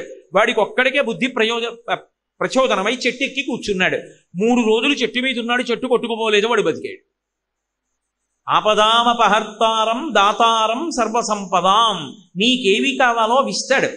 నీకు ఏది ప్రమాదమో దానిని నీకు తెలియకుండా తీసేస్తాడు. అసలు నీకు తెలియక్కర్లేదు కూడా నీకు ప్రమాదం తప్పిందని. ఆపదామపహర్తారం దాతారం సర్వసంపదాం లోకాభిరామం శ్రీరామం భూయో భూయో నమామ్యహం. లోకమునంతటినీ కూడా రమింప చెయ్యగలిగినటువంటి రాముడు ఉన్నాడే, ఆయనకి మళ్ళీ మళ్ళీ నమస్కరించుచున్నాను. ఇప్పుడు నామం ఏం చేసింది? నామిని తీసుకొచ్చింది. భగవంతుణ్ణి దగ్గరగా తీసుకురావాలి అంటే తేలిక మార్గం ఏది? భగవన్నామమును భజించుటయే. ఎవరు ఇంట్లో భగవన్నామాన్ని ఎప్పుడూ పలుకుతూ ఉండడం అలవాటు చేసుకున్నారో అలాంటి వాళ్ళ ఇంట్లో ఎవరుంటాడు? భగవంతుడే ఉంటాడు. భగవంతుడే ఉన్న ఇంట ఆపదలు ఎందుకుంటాయి? ఉండవు. ఆ ఇంట అందరూ ప్రశాంతంగా ఉంటారు. అందుకే పూర్వం చూడండి, పల్లెటూళ్ళల్లో ఆ ఇంటి యజమానులు వాళ్ళు ఏమీ తెలియని అమాయకులైన రైతులైనా కూడా ఎప్పుడు భగవన్నామాన్ని పలుకుతూ ఉండేవారు. రామనామమో శివనామమో హరే రామ రామ రామ హరే హరే హరే కృష్ణ కృష్ణ కృష్ణ హరే హరేయో ఏదో ఒకటి పలుకుతుండేవారు. ఆఖరికి నా చిన్నతనంలో నాకు బాగా గుర్తు, ఎప్పుడైనా సరే శాలువా తీసుకొచ్చి ఒంటి మీద కప్పుకుంటే దాని అంచు మీద ఈ భగవన్నామాలు రాసేవారు. హరే రామ రామ రామ హరే హరే అనో, లేకపోతే శివ శివ శంకర శివ శివ శంకర శివ శివ శంకర అని రాసి ఉండేది. ఎందుకో తెలుసా? నేను కప్పు కూర్చున్నాను అనుకోండి, నా వెనకాల కూర్చున్నవాడు హరే రామ రామ రామ హరే హరే అని చదువుతాడు. ఎందుకని? అక్షరం జ్ఞానం ఉన్నవాడికి అది అలవాటు. నేను వచ్చి ఇలా కూర్చున్నాను అనుకోండి, ఇలా చూస్తే అక్కడ నిశ్శబ్దమును పాటించము అని ఒక బోర్డు ఉందనుకోండి, అక్షరాలు వచ్చు కాబట్టి నా ప్రమేయం లేకుండా అది చదువుతాను. నేను నా ఉత్తరీయం మీద అది ఉందనుకోండి, నేను ఎక్కడికెడితే ఉత్తరీయం వేసుకుంటానో చొక్కా బనీని తీసి పూజకి పెడితే, పూజకి వెళ్ళి నేను భగవన్నామాలు ఉన్నటువంటి ఉత్తరీయం కప్పుకుందాను అనుకోండి, నా వెనకనున్న వాడికి అది ప్రయోజనం అవుతుంది. నా వెనక కూర్చున్నవాడు ఉత్తరీయం మీద చూసి శివ శివ శంకర శివ శివ శంకర శివ శివ శంకర హర హర శంకర అని చదువుతాడు. లేకపోతే హరే రామ రామ రామ హరే హరే అని చదువుతాడు. నామమును అవతల వారి చేత పలికించడానికి ఉపయుక్తమైనటువంటి సాధనములను మాత్రమే వాడుతుండేవారు. ఎక్కడ చూసినా భగవన్నామాన్ని చదవడానికి వీలైనటువంటి సంకీర్తనకి సంబంధించినటువంటి సూచనలతో కూడుకున్నటువంటి ఫలకాల్ని అమరుస్తుండేవారు. ఎందుకని అంటే అప్పుడు భగవన్నామాన్ని పలుకుతారని. నా చిన్నతనంలో నాకు బాగా గుర్తు, ఆఖరికి ప్రభుత్వ వాహనాలలో కూడా భగవన్నామమును స్మరించండి అని ఉండి హరే రామ రామ రామ హరే హరే అని లోపల రాసి ఉండేది. ఎక్కినవాడు ఏదో ఒకటి చదువుతూ ఉంటాడు కాబట్టి లోయలోకి వెళ్ళిపోవలసి ఉన్నా కూడా ఆ సమయానికి బ్రేకులు పట్టి బస్సు డ్రైవర్కి చాకచక్యం అబ్బి అందరూ సురక్షితంగా ఉండేవారు. కాబట్టి ఎక్కడ చూసినా నామం పలకడానికి అవకాశం కల్పించేవారు. ఇంట్లో ఉన్న వాళ్ళందరూ ఎప్పుడూ పెద్దలు నామం పలికేవారు. నామమును పలికితే నామి వస్తాడు. కోటేశ్వరరావు గారు అని పిలిస్తే ఏమండి ఒక్కసారి రండి అంటే నేను ఎలా వస్తానో అలా ఒక్కసారి రండి కూడా అనక్కర్లేదు. కోటేశ్వరారు కోటేశ్వరారు కోటేశ్వరారు అని అరిచారనుకోండి, నేనేం చేస్తాను? ఏమిటండి అలా పిలుస్తున్నారు అంటాను. నేను ఎలా అంటున్నానో అంతకన్నా తేలికగా భగవంతుడు అంటాడా? అండా కరుణామయుడు. కాబట్టి భగవంతుణ్ణి తెచ్చుకోవడానికి తేలిక మార్గము భగవన్నామ సంకీర్తనమే. నామమును తీసుకొస్తుంది. 2, భగవన్నామమును పలికినటువంటి కారణం చేత సమస్త పాప రాశి ధ్వంసమవుతుంది. వశిష్ఠుడు అమాయకుడై దశరథ మహారాజు గారికి పుట్టినటువంటి పెద్ద కొడుక్కి రామ అని పేరుంచాడా? అదేదో సరదాగా ఉంటుందండి, ఆ పేరు పలకడానికి ఏదో కొత్తతనంగా ఉందండి అని పెట్టాడు ఆ పేరు. అందుకు పెట్టలేదు. ఎందుకు పెట్టాడంటే ఆయన బ్రహ్మర్షి. ఆయన దాన్ని మహదవకాశంగా తీసుకున్నాడు. నేను ఇప్పుడు ఈ పిల్లవాడికి ఏ పేరు ఉంచుతానో, ఈయన కథ చదువుకున్నా, ఈయన గురించి తెలుసుకున్నా, ఈయన పేరు పలకడం మీద లోకానికి అంతటికీ కూడా అనురక్తి ఏర్పడుతుంది. ఎటువంటి నామాన్ని తీసుకొచ్చి పెట్టాడు అంటే అదేం సామాన్యమైన విషయం పెట్టలేదు ఆయన. అష్టాక్షరీ మహామంత్రానికి ప్రాణప్రదమై జీవమైనటువంటి అక్షరము రా.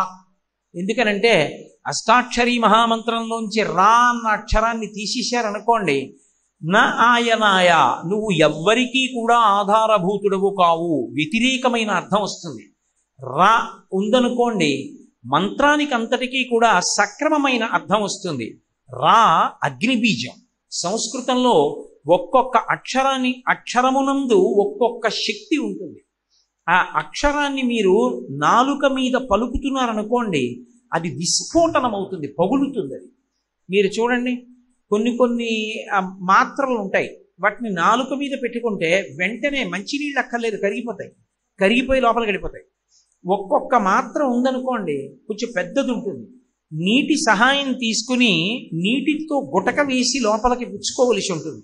ఇప్పుడు మీరు ఏ మాత్ర పుచ్చుకున్నారో ఆ మాత్ర లోపలికి వెళ్ళి అలా ఉండిపోతుందా? ఉండదు, అది కరిగిపోతుంది. అది కరిగిపోవడమే విస్ఫోటనం అంటారు. కరిగిపోయి అందులో ఉన్నటువంటి రసాయనములన్నీ రక్తంలో కలుస్తాయి. ఇప్పుడు ఆ రసాయనం ఏం చేస్తుంది?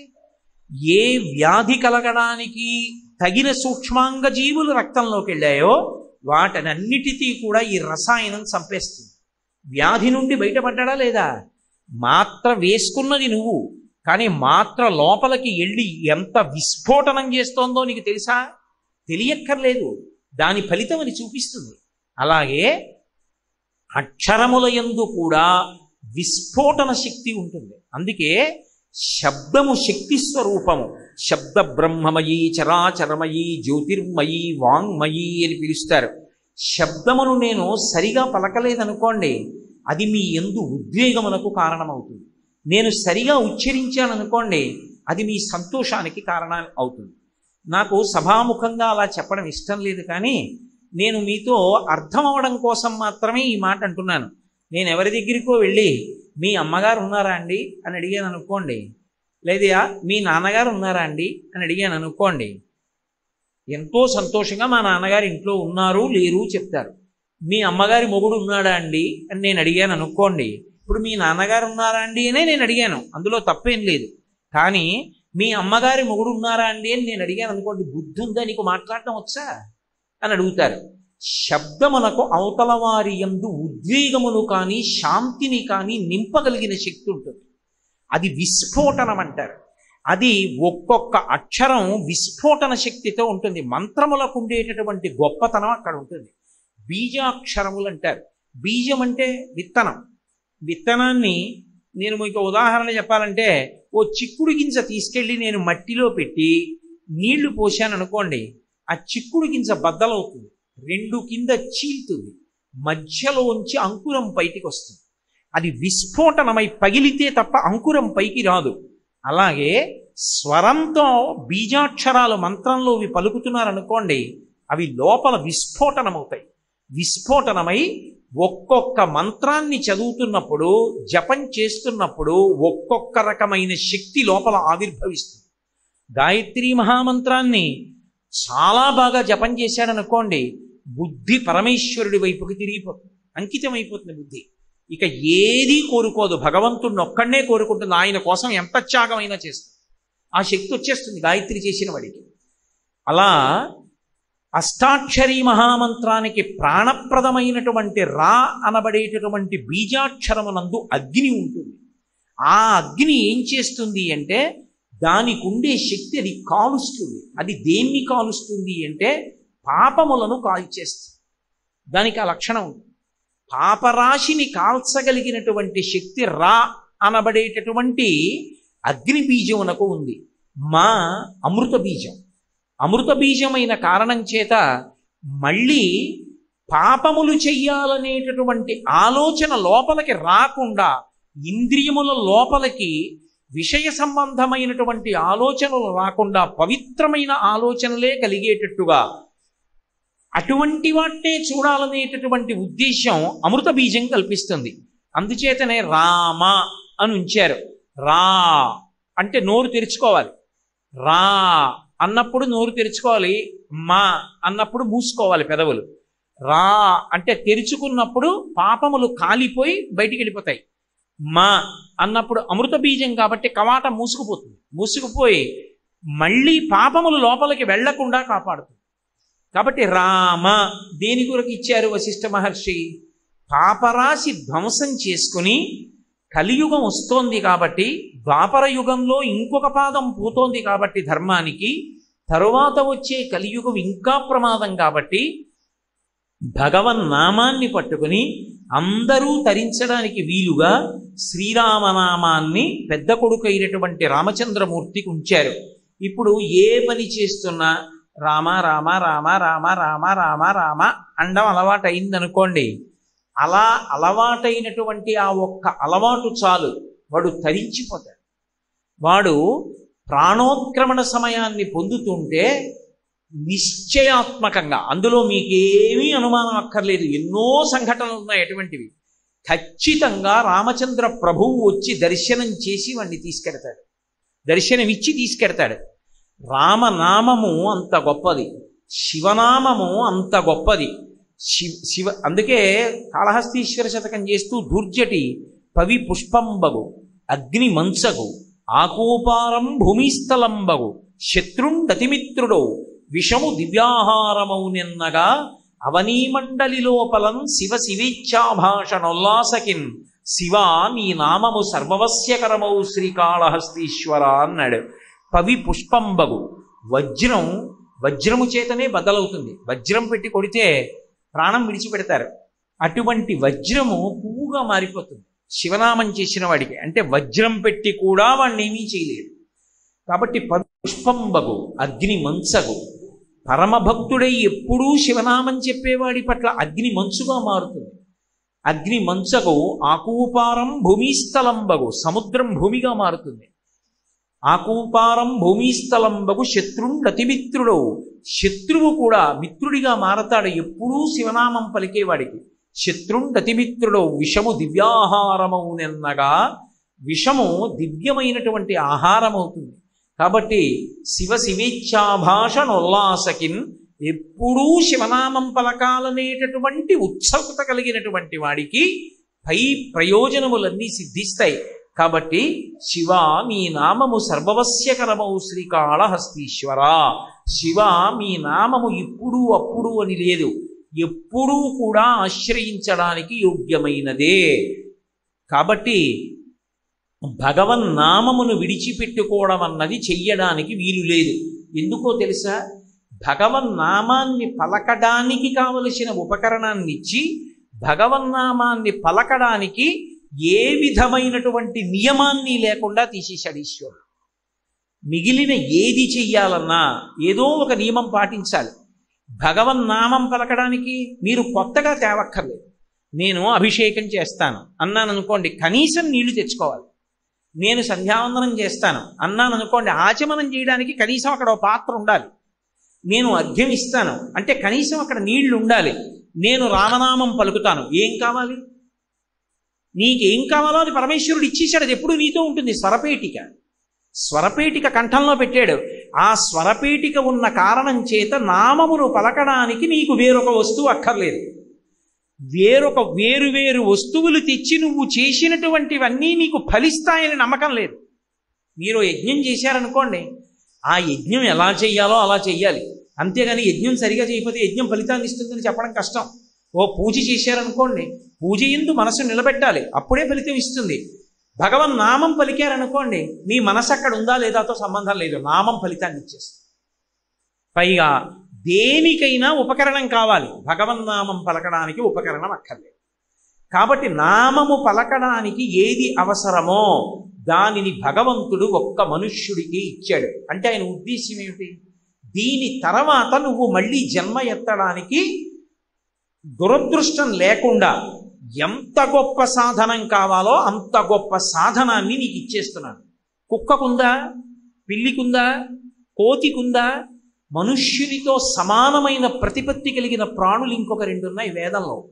వాటిని ఏనుగు, కోతి, ఈ రెండు కూడా రెండంచెలలో తింటాయి. రెండంచెలలో ఏ ప్రాణి అయినా తింది అంటే అది ఉత్కృష్ట ప్రాణి అని పేరు. కోతి తిన్నగా నోరు పెట్టి తినదు, చేత్తో తీసుకుని నోట్లో పెట్టుకుంటుంది. అరటిపండు ఇచ్చారనుకోండి, చేత్తో తీసుకుని నోట్లో పెట్టుకుంటుంది, రెండంచెలలో తింటుంది. అలాగే ఏనుగు రెండంచెల్లో తింటుంది, తొండంతో పట్టుకుంటుంది, ఎత్తి నోట్లో పెట్టుకుంటుంది. కుక్క ఉందనుకోండి, తిన్నగా వచ్చి నోటితో కలిగి పడిపోతుంది. ఉత్కృష్ట ప్రాణులు అంటారు మూడే: ఒకటి కోతి, రెండు ఏనుగు, మూడు మనుష్యుడు. మనుష్యుడు రెండంచెల్లో తింటాడు. రెండంచెల్లో తినడంలో కూడా చెంచాల వంటివి వాడకూడదు. చేతి యందు అమృత బిందు ఉంటుంది, అందుకని చేత్తోనే తినాలి. కానీ మిగిలిన రెండిటికన్నా కూడా మళ్ళీ మనుష్యుడు అధికుడు. అందుకుని జంతువునాం నరజన్మ దుర్లభం అన్నారు శంకరాచార్యుల వారు. ఎందుచేత? ఆ రెండిటికి స్వరపేటిక లేదు. అవి రామ అనమంటే అనవు, కృష్ణ అనలేవు, శివ అనలేవు, మనుష్యుడు అనగలడు. అనగలిగిన మనుష్యుడు అనడం మానేసి మిగిలినవన్నీ అంటే వాడి కర్మ, వాడిని బాగు చేసేవాళ్ళు దుర్వినియోగం చేసుకుంటున్నాడు. వాడికి మళ్ళీ జన్మలోకి రావక్కర్లేదు.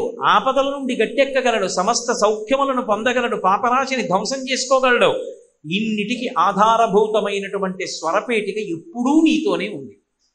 నేను ఒక యజ్ఞం చేద్దామంటే నేను తలస్నానం చేసి దీక్షాకంకణం కట్టుకోవాలి.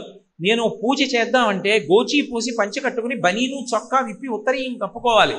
నేను ఒక ఆచమనం చేద్దామంటే నా దగ్గర పాత్ర ఉండాలి, ఉద్ధరణ ఉండాలి. నేను భగవన్నామం చెప్పాలంటే నాకు ఏమీ అక్కర్లేదు. రెండు, భగవన్నామం చెప్పటానికి ఏ నియమం లేదు. నేను ఇలా ఉంటే నామం చెప్పచ్చా అండి అని అడగడానికి కారణము లేదు. మీరు ఏం చేస్తుండండి భగవన్నామం పలకచ్చు. స్నానం చేస్తూ భగవన్నామం చెప్పచ్చు, మొహం కడుక్కుంటూ భగవన్నామం చెప్పచ్చు. అందుకు కదూ ప్రాతస్మరామి స్తోత్రాలు ఇచ్చారు శంకరాచార్యుల వారు. నేను కొన్ని చెప్తున్నాను, అన్నీ నేను నోటితో చెప్పక్కర్లేదు. మీరు ఎలా ఉన్నారు, ఏ అవస్థలో ఉన్నారు దీనితో సంబంధం లేదు. మీరు పడుకుని నిద్రపోతున్నారు మంచం మీద, మంచం మీద ఉండగా ఏమీ చేయకూడదు. మంచం మీద ఉండగా ఏది చేయడానికి యోగ్యత ఉండదు. ఎంత యోగ్యత ఉండదంటే మంచం మీద పడుకుంటే శరీరాన్ని వదిలిపెట్టకూడదు. శరీరం వదిలిపెట్టడం నా చేతిలో ఎక్కడ ఉంటుందండి, నేను ఎక్కడ పడుకుంటానండి కింద అంటారు. కాదు, అందుకే ఒక వయసు దాటిపోయిన తర్వాత ఇక భూషీనం మొదలు పెడతారు. ఎందుకు భూషీనం మొదలు పెడతారంటే ఇక శరీరం వెళ్ళిపోయే పరిస్థితి దగ్గరికి వస్తోంది, దేహం అయిపోయింది. దేహం అంటే దహ్యమానము, అది కాలిపోయేటటువంటి స్థితి దగ్గరికి వచ్చేసింది. కాబట్టి ఇక మంచం మీద పడుకోరు అసలు.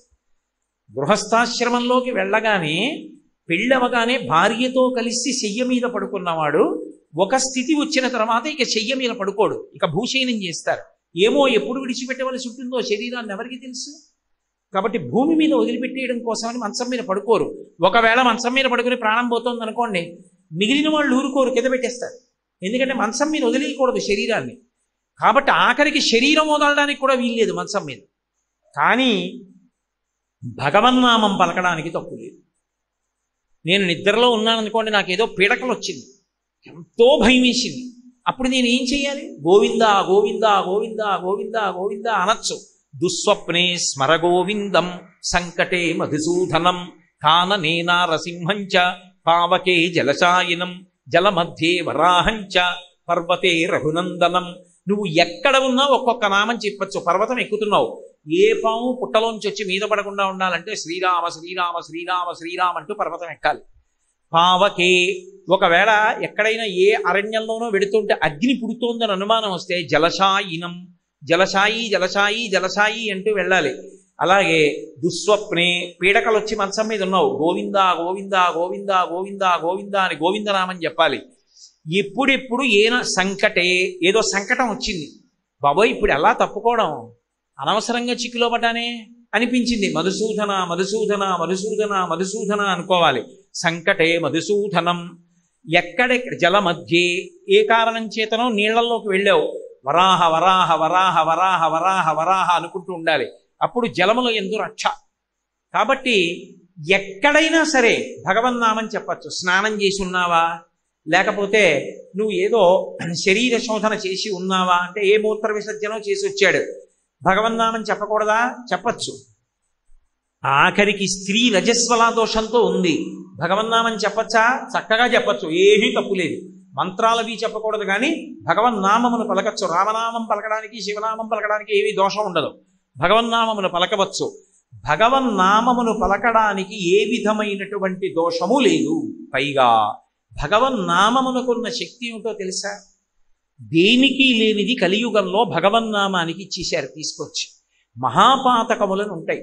అసలు నాకు నిజంగా చెప్పాలంటే నాకు వాటిని నోటితో ఉచ్చరించడం కూడా ఇష్టం ఉండదు. పాపము అన్న మాటకి కొంత పరిధి ఉంటుంది.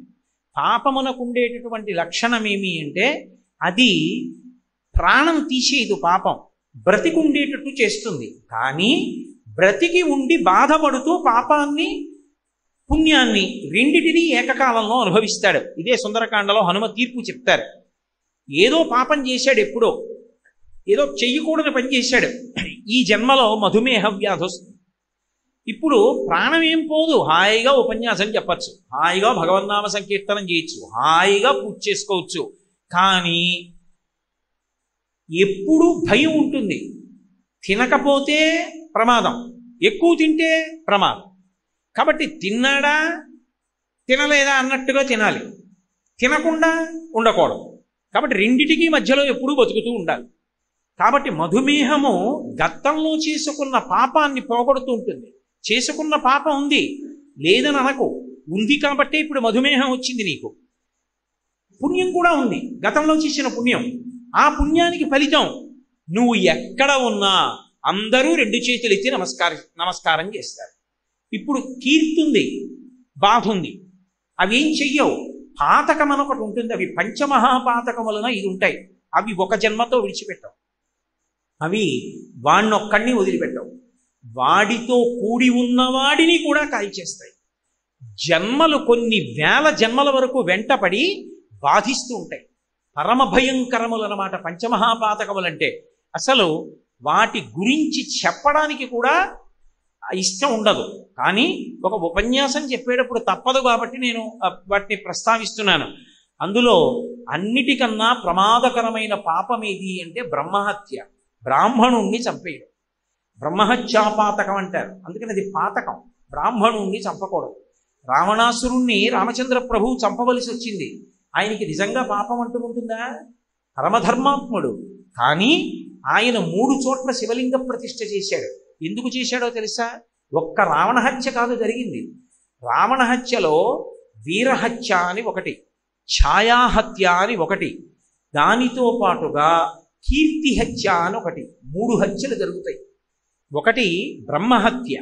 బ్రహ్మహత్య అంటే విశ్రవసో బ్రహ్మ యొక్క కుమారుడు కాబట్టి బ్రాహ్మణుడు చనిపోయాడు, దోషం వచ్చింది. వీరహత్య, అంతకుముందు ఆయన ఒక్క కార్తవీర్యార్జునుడి చేతిలో ఓడిపోయాడు, వాలి చేతిలో ఓడిపోయాడు. వీళ్ళిద్దరి చేతిలో తప్ప రావణుడు ఎవరి చేతిలో ఓడిపోలా. అలాంటి వాణ్ణి చంపేశాడు. కాబట్టి రావణుడు రాముడి చేతిలో చచ్చిపోయాడు. చచ్చిపోయాడు అనేటప్పటికీ ఆయన వీరరసం అంతా చచ్చిపోయింది, ఇంతటి మహాయోధుడు చచ్చిపోయాడు. కాబట్టి ఇప్పుడు వీరహత్య జరిగింది. 3వది ఉంటుంది ఛాయాహత్య అంటారు. ఛాయాహత్య అంటే కీర్తి. రావణుని యందు ఒక గొప్ప కళాకారుడు ఉన్నాడు. ఏమిటి ఆ కళాకారుడు అంటే ఆయన శివుడికి పూజ చేసి వీణావాద్యం చేస్తాడు. ఆ వీణావాద్యం చేస్తే పక్షులు కూడా ఆగిపోవాలి, అంత గొప్పగా వీణ వాయిస్తాడు. అంత గొప్ప వైణికుణ్ణి చంపేశాడు, ఒక కళాకారుణ్ణి చంపేశాడు. ఇప్పుడు ఒకణ్ణి చంపిన 3 చచ్చిపోయారు. అందులో బ్రహ్మహత్య, వీరహత్య, ఛాయాహత్య అంటారు. 3 చంపడం జరిగింది. కాబట్టి ఇప్పుడు ఈ 3 పాతకములు పోవడానికి 3 చోట్ల శివలింగ ప్రతిష్ఠ చేశాడు. రామేశ్వరంలో ఒక శివలింగాన్ని పెట్టాడు, వైదీశ్వరంలో ఒక శివలింగాన్ని పెట్టాడు, అలాగే 3వది వేరొక చోట ఇంకొక శివలింగాన్ని ప్రతిష్ఠ చేశాడు. 3 శివలింగాల్ని ప్రతిష్ఠ చేసినటువంటి కారణం చేత 3 రకములైన హత్యలు ఒక్కడిని చేస్తే పోయింది. రాముడు కాబట్టి చెయ్యగలిగాడు, అందరు ఎలా చేస్తారు? కాబట్టి బ్రహ్మహత్య మహాపాతకం. 2వది చౌర్యము, అది విశేషించి బంగారాన్ని దొంగిలించడం. అంటే మిగిలినవి దొంగిలించచ్చన్న ఉద్దేశం కాదు, బంగారం జోలికి ఎప్పుడూ వెళ్ళకూడదు, దొరికినా ముట్టుకోకూడదు. అందుకే దానం చేసినప్పుడు బంగారం ఎంత గొప్పదో, దొంగిలించినప్పుడు బంగారం అంత భయంకరమైంది. దానం చేశారనుకోండి, పరమయోగ్యుడైనటువంటి వ్యక్తి దొరికి దానం చేస్తే ఎవడు బంగారం దానం చేశాడో వాడి జీవుడి ఖాతాలో అంత పుణ్యం వచ్చి పడిపోతుంది. అందుకే పెద్దలు మాట చెప్తారు, మహాత్ములు దొరికినప్పుడు, మహాకార్యము దొరికినప్పుడు ఆలోచించకుండా బంగారం ఇచ్చేయమంటారు. ఒకప్పుడు చంద్రశేఖరేంద్ర సరస్వతి మహాస్వామి వారు కామాక్షి పరదేవత యొక్క దేవాలయం పైన ఉన్నటువంటి కలశాలన్నీ కూడా బంగారు తాపడం చేయాలనుకున్నారు. అడిలిపోయాడు శ్రీకార్యం. దేవాలయానికి కుంభాభిషేకం చేయడానికి డబ్బు లేదు, ఇప్పుడు కలశలకు ఎక్కడి నుంచి వస్తుందన్నారు. మహాస్వామి వారు బయటికి వచ్చి సత్యదండం పట్టుకుని నిలబడి ఇలా చూశారు. ఎందరో ఆడవాళ్ళు నిలబడి ఉన్నారు. ఆయన అన్నారు, అమ్మా కామాక్షీపుర దేవత దేవాలయంకి ఉన్న కలశలకి బంగారు తాపడం చేస్తాను, నీ మెడలో ఉన్న సవరలు ఇవ్వగలవా అని అడిగారు. ఆవిడికి తెలుసు బంగారం ఇవ్వడం అంటే ఏమిటో. అది దొరికే అదృష్టం కాదు. భగవత్ కార్యమునందు ఉత్తముడైనటువంటి బ్రాహ్మణునికి దానం చేసేటప్పుడు స్వర్ణదానం అంత గొప్పది. వెంటనే ఆవిడ తీసి బంగారం పెట్టింది. ఎంత గొప్పదైతే ఆయన అలా అడుగుతారు? ఆయన జన్మలో ఎప్పుడు అడగరు. ఆయన వెంటనే అక్కడ ఉన్న ఆడవాళ్ళు మగవాళ్ళు గాజులు అవి అన్నీ తీసి ఇచ్చేశారు. అందుకే ఎప్పుడైనా పూర్ణాహుతి జరుగుతోందనుకోండి, పెద్దలైన వారు ఏం చేస్తారో తెలుసా? అప్పటికప్పుడు బంగారం దగ్గర లేకపోతే భార్యని ఓ గాజు తీసి ఇచ్చేయమని అందులో వేసేస్తుంటారు. అలా ఎందుకు వేసేస్తారంటే సువర్ణం దానంలో అంత గొప్పది, సువర్ణం దొంగతనంలో అంత ప్రమాదకరం. సువర్ణం దొంగతనం చేశాడనుకోండి కట్టి కుడిపేస్తుంది కొన్ని జన్మల పాటు. బంగారు దొంగతనం అంత ప్రమాదం. కాబట్టి బంగారమును దొంగిలించుట మహాపాతకం కిందకు వస్తున్నది. పాపం కాదు, మహాపాతకం. అలాగే గురువు గారు తన ధర్మపత్నితో కలిసి ఏ మంచం మీద నిద్రపోతూ ఉంటారో ఆ మంచం మీద గురుపత్ని పడుకుని ఉండగా గురువు గారు లేనప్పుడు ఆ మంచం మీద గురుపత్నితో కలిసి పడుకోవడం, అంతకన్నా ఒక్క అక్షరం కూడా ఇక నేను ఎక్కువ మాట్లాడను. గురుపత్నితో కలిసి మంచం మీద పడుకోవడం. 4వది మధుపానం చేయడం, కళ్ళు సారా ఇలాంటివి తాగడం. ఇవి తాగడం పరమ ప్రమాద హేతు. అది పాతకం అవుతుంది. అది ఈ జన్మతో విడిచిపెట్టదు. అది జన్మజన్మల పాటు బాధ చేస్తుంది. కాబట్టి మధుపానము అంటే కళ్ళు సారా ఇటువంటి మత్తు పదార్థములన్నింటినీ సేవించడం.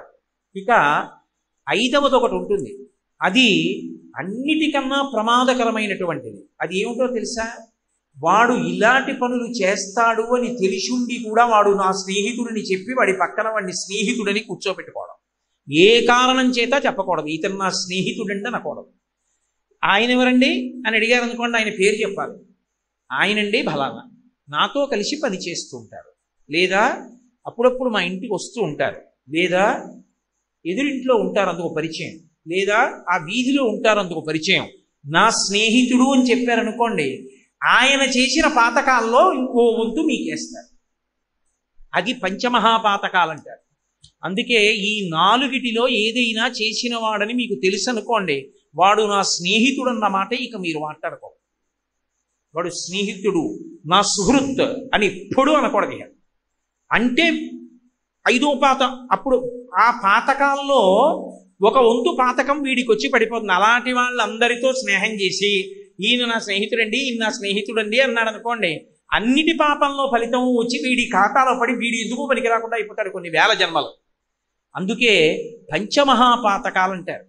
తెలిసి కానీ తెలియక కానీ ఈ జన్మలో చేసి ఉండకపోవచ్చు, కానీ అవి వెంట తరుగుతాయి. ఎప్పుడో చేశాడు, ఎప్పుడో చేసినటువంటి పాతకం వెంట పడి కాలుస్తూ ఉంటే దాన్ని పోగొట్టగలిగినది ఏది అంటే నిరంతర భగవన్నామ స్మరణము. ఎవడు ఎప్పుడూ భగవన్నామాన్ని పలుకుతూ ఉంటాడో, భగవన్నామం అంటే మళ్ళీ నా ఉద్దేశం నిన్న మొన్న వచ్చిన దేవుళ్ళు కాదు, ఈ మధ్య వచ్చిన కొంతమంది దేవుళ్ళు ఉన్నారు, వాళ్ళ నామాలు పలకమని నేను చెప్పట్లేదు. వైదికమైనటువంటి దేవతలు, వేదప్రోక్తమైన భగవత్ స్వరూపాలు, అటువంటి స్వరూపాలు ఏమున్నాయో ఆ నామములు, ఓ రామనామం, ఓ శివనామం, ఒక అంబికానామం, లలితానామం, కృష్ణనామం, అటువంటివి ఆ నామములు పలికితే బ్రహ్మహత్యానేక పాతములకన్నిటికీ విరుగుడు ఒక్క భగవన్నామమే. అలాగే 2వది భయంకరమైనటువంటి పాపమైన బంగారమును దొంగిలించుట. తపనీయ చౌర్య తమసంబునకు సూర్య కిరణముల్ హరినామ కీర్తనములు. అంటే దొంగతనం చేయడం అనేటటువంటి చీకటి, దోషము అంటే సంస్కృతంలో చీకటి అని అర్థం ఉంది, దోషము అంటే పాపము అని అర్థం ఉంది. 2 అర్థాలు ఉన్నాయి సంస్కృతంలో. కాబట్టి తపనీయ చౌర్య తమసంబునకు సూర్య కిరణముల్ హరినామ కీర్తనములు. భగవన్నామ సంకీర్తన చేసిన వాడు ఎవరుంటాడో అటువంటి వాడికి దొంగతనం చేసిన, బంగారం దొంగతనం చేసినటువంటి పాతకం కూడా నశిస్తుంది. అలాగే బ్రహ్మహత్యానేక పాపాటములకగ్ని కీలలు హరినామ కీర్తనములు. బ్రహ్మహత్య అనబడేటటువంటి పాతకం ఉందే, అటువంటి అగ్ని, అటువంటి అరణ్యానికి అగ్ని కీల కాల్చేస్తుంది దావానలంలా. అంటే బ్రహ్మహత్యానేక పాపాటములకగ్ని కీలలు హరినామ కీర్తనములు తపనీయ చౌర్య సంతమసంబునకు సూర్య కిరణముల్ హరినామ కీర్తనములు గురుతల్ప కల్మష దురితనాగ సమితికి కేసరుల్ హరినామ కీర్తనములు. గురువుగారు పడుకున్నటువంటి మంచం మీద ఆయన భార్య పడుకునుండగా పడుకోవడం అనేటటువంటి భయంకరమైనటువంటి మహాపాతకం అనబడేటటువంటి ఏనుగుల గుంపులకి సింహం లాంటిది భగవన్నామము యొక్క సంకీర్తనము. అలాగే మధుపాన కిల్బిష మదనాగ సమితికి కేసరుల్ హరినామ కీర్తనములు గురుతల్ప కల్మష క్రూరసర్పములకు గేకులు హరినామ కీర్తనములు. ఆ చేసినటువంటి దోషము ఏదైతే ఉందో, అంటే మత్తు పానీయాలు, కళ్ళు, సారా మొదలైనటువంటివి తాగడం అనేటటువంటి భయంకరమైన పాతకమనబడేటటువంటి సర్పం ఏదుందో దానికి ముంగిస వంటిది భగవన్నామము యొక్క సంకీర్తనము. ఈ నామ సంకీర్తన చేత ఎప్పుడో చేసినటువంటి పాతకం కూడా నశిస్తుంది. అంత గొప్పది భగవన్నామ సంకీర్తనం.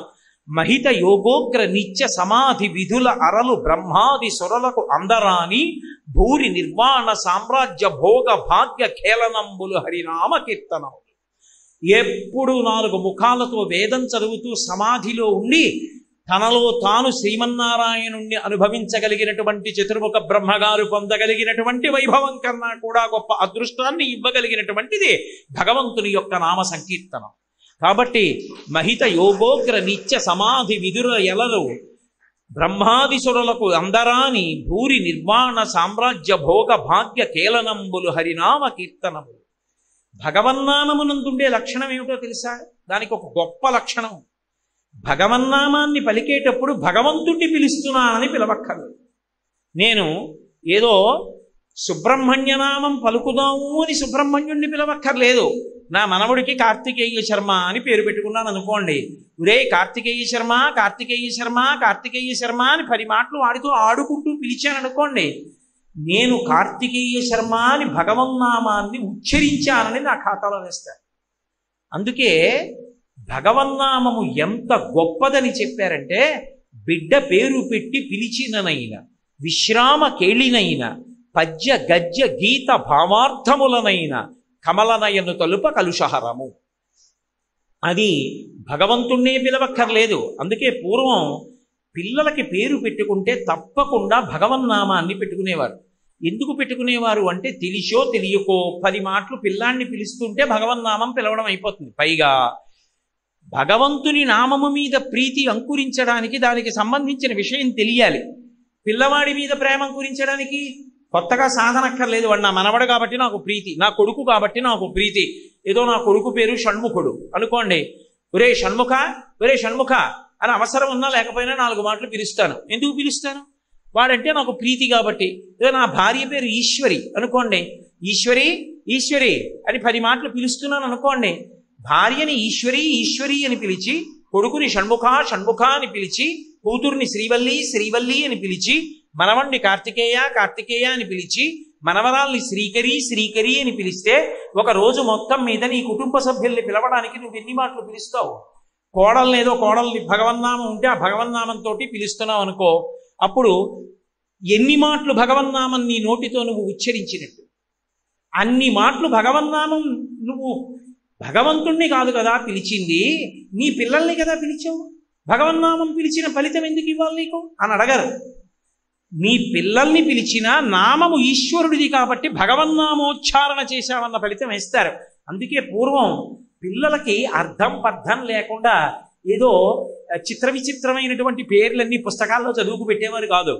పెద్దలని ఆశ్రయించి ఏ భగవన్నామమును ఉంచితే మంచిదో అటువంటి భగవన్నామంతో పిలుచుకునేవారు.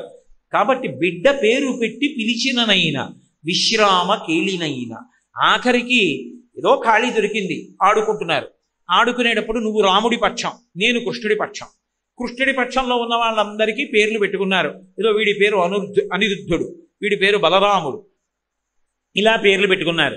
రాముడి పక్షానికి పేర్లు పెట్టారు. ఏదో వాడు లక్ష్మణుడు, వాడు భరతుడు, ఇలా పేర్లు పెట్టుకున్నారు. నిజంగా వాళ్ళ పేర్లు అది కావు. వాడు ఆడుకుంటూ ఆడుకుంటూ లక్ష్మణుడావు లక్ష్మణుడావు అన్నాడు. వాడు ఆడుతూ ఆడుతూ సంకర్షణుడు అవుట్ అన్నాడు. వాడు సంకర్షణుడు అన్నందుకు వాడికి ఫలితం. వీడు లక్ష్మణుడు అన్నందుకు వీడికి బలి. విశ్రామ కేళినైన పద్య గద్య గీత భావార్థములనైన పద్యం, ఓ పద్యం నోటికొచ్చనుకోండి, పనికి మాలిన పద్యాలు ధారణ చేయకూడదు. అందుకే పోతన గారు అంటారు, హరినామస్తుతి చేయు కావ్యము సువర్ణాంభోజి హంసావళి సురుచిభ్రాజితమై మానస సరస్ఫూర్తి వెలుగొందు శ్రీహరినామ స్మృతి లేని కావ్యము విచిత్రార్థాన్వితంబయ్యు శ్రీకరమయ్యుండదయోగ్య దుర్మదనత్కాకోల కర్తాకృతిన్ అంటారు. మీరు ఎంత గొప్ప పదగుంభనంతో కావ్యరచన చేశారన్న దానితో సంబంధం ఉండదు. అందులో భగవంతుని యొక్క నామస్పర్శ ఉంటే అది చదువుకున్నవాడు అభ్యున్నతిని పొందుతాడు. అది లేకుండా కేవలం పదగుంభనంతో ఉందనుకోండి, దాన్ని చదువుకోవడం వల్ల ఉపయోగం ఉండదు. భగవన్నామము యొక్క కీర్తన కలిగినటువంటి కావ్యము హంసలు వచ్చే మానస సరోవరం లాంటిది. భగవన్నామం లేకుండా ఏదో అర్థం లేకుండా కాసేపు పాడుకోవడానికి చదువుకోవడానికి రచన చేసినటువంటి పద్యాలు ఎటువంటివి అంటే, పిండాలు పెట్టేటటువంటి రేవుకొచ్చే కాకులు ఎటువంటివో అటువంటి పుస్తకాలవి. కాబట్టి భగవన్నామమునకు అంత గొప్ప ఉంది. బిడ్డ పేరు పెట్టి పిలిచిననైన విశ్రామ కేళినైన పద్య గద్య గీత. ఏదో గద్య, ఒక గద్య చదువుకున్నాడు ఒక ఆయన. ఆ గద్య నిండా భగవన్నామాలు ఉంటాయి. మా చిన్నతనంలో చదువుతుండేవారు. శ్రీ వెంకటేశ్వర ఆర్తులకు అభయంకరుడవు, సంసార సర్పదష్టులందెర్ప గరుడధ్వజుండవు, పాపమును మొసలిచే పట్టుబడిన వారి బాధలు మంప చక్రాయుధుండవు అని, ఆ సంసార సర్పదష్టులందెర్ప గరుడధ్వజుండవు అని ఆ నామాలన్నిటితోనూ కూడుకున్న గద్య ఉండేది. ఆ గద్యంతా చదువుకునేవారు. చదువుకుంటే దాని నిండా భగవన్నామ సంకీర్తనం ఉంది. అది వాణ్ణి కాపాడుతుంది. పద్య గద్య గీత, ఆఖరికి అది పాట అయినా సరే ఆ పాట నిండా భగవత్ తత్వము ఆవిష్కరింపబడింది. ఇప్పుడు ఆ పాట పాడుకున్నాడు, ఏదో నాలుక మీదకి వచ్చింది. పాటకున్న గొప్పతనం ఏమిటో తెలుసా? మీరు ఆ పాట విన్నా, ఆ పాట ఎవరో పాడినా అది మీకు నచ్చింది అనుకోండి, మీరు లోపలికి వెళ్ళినా కూడా మీ నోట్లో అదే పాట పలుకుతూ ఉంటుంది. ఏదో హిమగిరి తనయే హేమలతే అని కీర్తన విన్నారు, లేకపోతే కంజదలాయతాక్షి కామాక్షి అని ఓ కీర్తన విన్నారు. అద్భుతంగా పాడింది గాయని. ఇప్పుడు మీకు తెలియకుండానే మీరు ఇంటికి వెళ్ళిపోతున్న కంజదలాయతాక్షి కామాక్షి అని పాడుకుంటారు. పాట నోటితో భగవత్ సంబంధంది పాడినా కూడా అది ఈశ్వరుడి యొక్క నామాన్ని పలకడమే. పద్య గద్య గీత భావ అర్థములనైనా, ఏమంటే ఆ పద్యానికి అర్థం నాకు తెలియదు, కానీ ఆ పద్యానికి అర్థం ఇదండి అని అక్కడ రాసి ఉంది. అది చదువుకున్నప్పుడు భగవన్నామం పలికాడు, అర్థంలో పలికాడు, చాలు రక్షింపబడతాడు. పద్య గద్య గీత భావార్థములనైన కమలనయను తలుప కలుషహరము. భగవన్నామం పలకడం అన్నది ఎప్పుడెప్పుడు పలకడం అలవాటు కావాలి అని అడిగారు. సావధానంగా కూర్చుని ఏమీ పని లేదు కాబట్టి చెప్తానండి అని శ్రీరామ శ్రీరామ శ్రీరామ కాదు, ఎప్పుడెప్పుడు భగవన్నామం పలకడం అయిపోవాలో తెలుసా? కూలిన చోట, కొట్టబడి కుందిన చోట, మహాజ్వరాదులం ప్రిలిన చోట, సర్పముఖ పీడలు పొందిన చోట, ఆర్తులై తూలిన చోట, విష్ణు భవదూరిని పేర్కొనిరేని ఆ కాలుని యతనావితతి కానరు పూనరు దుఃఖభావములు. కూలిన చోట అలా వెళ్ళిపోతూ రాయి తనుకు పడిపోయాడు. ఆ కూలిపోయిన చోట పడిపోయేటప్పుడు రామ అనో, శివ అనో, శంకరా అనో అనడం రావాలి, అలవాటు అయిపోవాలి. కూలిన చోట, కొట్టబడి కుందిన చోట అలా వెళ్ళిపోతున్నాడు. గడప తలకి ధన్మం తగిలి పడిపోయాడు. పడిపోతూనే శంకరా అన్నం అలవాటు అయిపోవాలి. కొట్టబడి కుందిన చోట, మహాజ్వరాదులను ప్రేలిన చోట, ఒంటి మీద తెలివి లేదు, ఏ 104 జ్వరంలోనో ఉన్నాడు. ఆ జ్వరంలో కూడా భగవన్నామని చెప్పేస్తున్నాడు అనుకోండి, నిద్రలో కూడా భగవన్నామని చెప్పేస్తున్నాడు అనుకోండి, వాడు తరించిపోతున్నాడు అని గుర్తు. మహాజ్వరాదులను పెరిలిన చోట, సర్పముఖ పీడల పొందిన చోట అలా వెళ్ళిపోతున్నాడు. బొస్సుమని పాము వచ్చి పడగిప్పింది.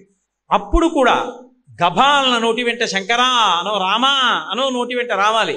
సర్పముఖ పీడలు పొందిన చోట, ఆర్తులై తూలిన చోట. గొప్ప ఆర్తి అంటే ఏదో అమ్మ బాబోయ్ ఇది జరుగుతుందా ఇది జరుగుతుందా అని ఊగిపోతున్నాడు. ఆ ఊగిపోతున్నప్పుడు కూడా భగవన్నామం గుర్తు రావాలి.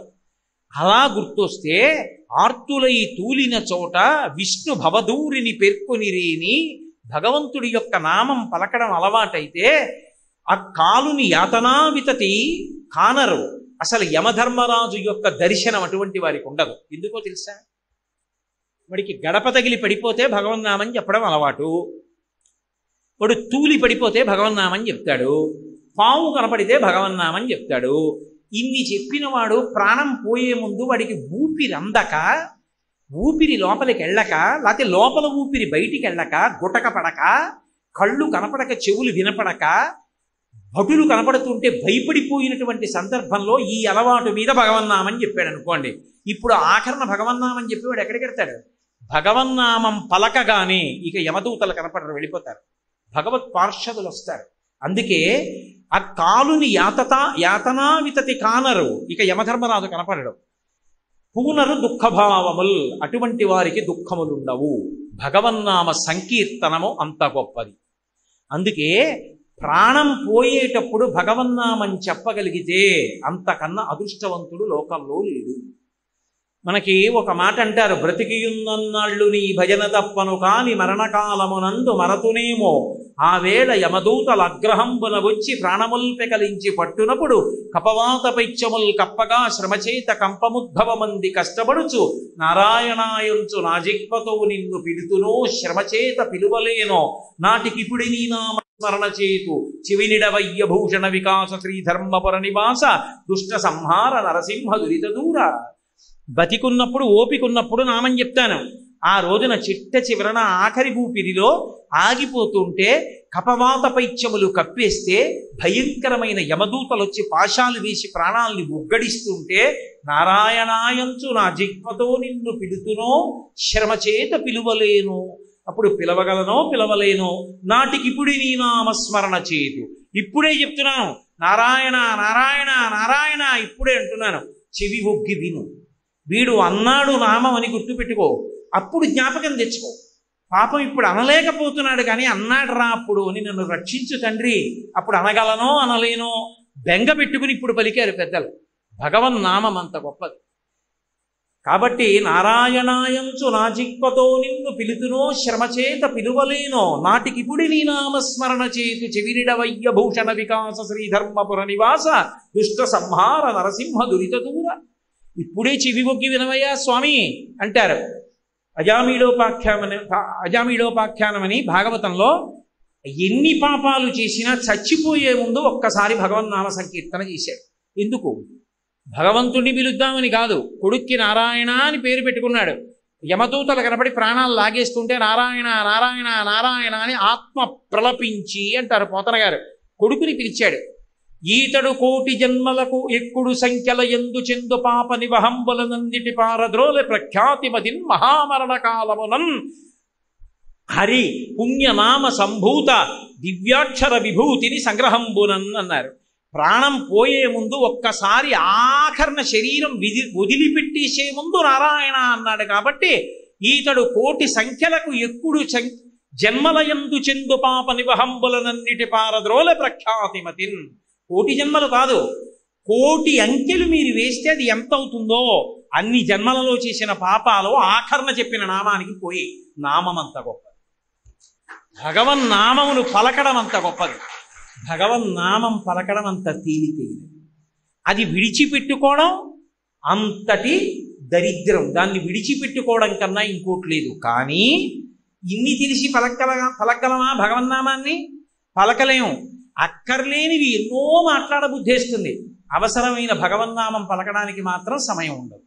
అందుకే గోపరాజు గారు అన్నాడు, హరునకు విభీషణున కద్రిచకున్ తిరుమంత్రరాజమై కరికి నహల్యకున్ ద్రుపదకంజకు నాత్తి హరించు చుట్టమై బరగిన ఎట్టి నీ పతిత పావన నామము నాదు జిహ్వపై నిరంతరము నటింపచేయువి కదా శరధి కరుణాపయోనిధి అని అడిగాడు. చాలా గొప్పదే రామనామం. కానీ నేను పలుకుదామంటే పలకగలుగుతున్నానా? ఎప్పుడూ అక్కర్లేని విషయాలన్నీ మాట్లాడతాను. అవసరమైన భగవన్నామం మాత్రం నోటి వెంట రాదు. రామా నువ్వే నా చేత పలికించవయ్యా అన్నారు. నామము ఎంత గొప్పదో తెలుసా? మీకు ఒక్క విషయం చెప్తాను, బాగా జ్ఞాపకం పెట్టుకోండి. భగవన్నామం చెప్పాలని భగవన్నామం చెప్పక్కర్లేదు. అది భగవన్నామం అని తెలియకుండా మీరు భగవన్నామాన్ని క్రియావాచకంగా పలికినా కూడా భగవన్నామం రక్షిస్తుంది. నలుగురు దొంగలు అరణ్యంలోకి వెళ్ళారు. నలుగురు నించున్నారు. ఒకడన్నాడు వనేచరామహ అన్నాడు. మనం ఇప్పుడు అరణ్యంలో తిరుగుతాం, బాటసారులు కనపడితే అన్నాడు. రెండో వాడు అన్నాడు వసుచహరామ, వాళ్ళ దగ్గర ఏది ఉంటే అది దొంగిలిద్దాం. మూడో వాడు అన్నాడు నభయం స్మరామ, అలా దొంగిలించేటప్పుడు మనం భయపడకూడదు అన్నాడు. నాలుగో వాడు అన్నాడు నదంస్తరామ, అయిపోయిన తర్వాత మనం నది దాటి పారిపోదాం అన్నాడు. ఇప్పుడు వాళ్ళు తెలిసో తెలియకో ఈ శ్లోకంలో 4 పాదాలు చెప్పారు. మనీ చరామహ అన్నప్పుడు చరామహ అంటే మనం తిరుగుతాం, క్రియావాచకం. కానీ చివర రామహ, రామ అన్న అక్షరాలు ఉన్నాయి, ఆ తర్వాత ఇంకా వాడేం మాట్లాడలేదు. వసుచ అహరామహ, కనపడ్డ వాళ్ళ దగ్గర దొంగతనం చేద్దాం, చివర రామహ ఉంది. నదంతరామహ, నది దాటుదాం, చివర రామహ, మళ్ళీ రామ ఉంది. మూడోవాడు రామనామని చెప్పాడు. నభయం స్మరామహ, భయం అన్న మాట వద్దు, చివర స్మరామహ, రామ ఉంది. నలుగురు బయలుదేరారు. రాజభటులు వెనక నుంచి చూశారు, బాణాలు విడిచిపెట్టారు. నలుగురి గుండెల్లోనూ వీపులోంచి గుచ్చుకుని ప్రాణం వదిలేశారు. నలుగురు వైకుంఠానికి వెళ్ళిపోయారు. ఎందుకు వెళ్ళిపోయారని అడిగారు. వాళ్ళు చెప్పింది ఏమిటి?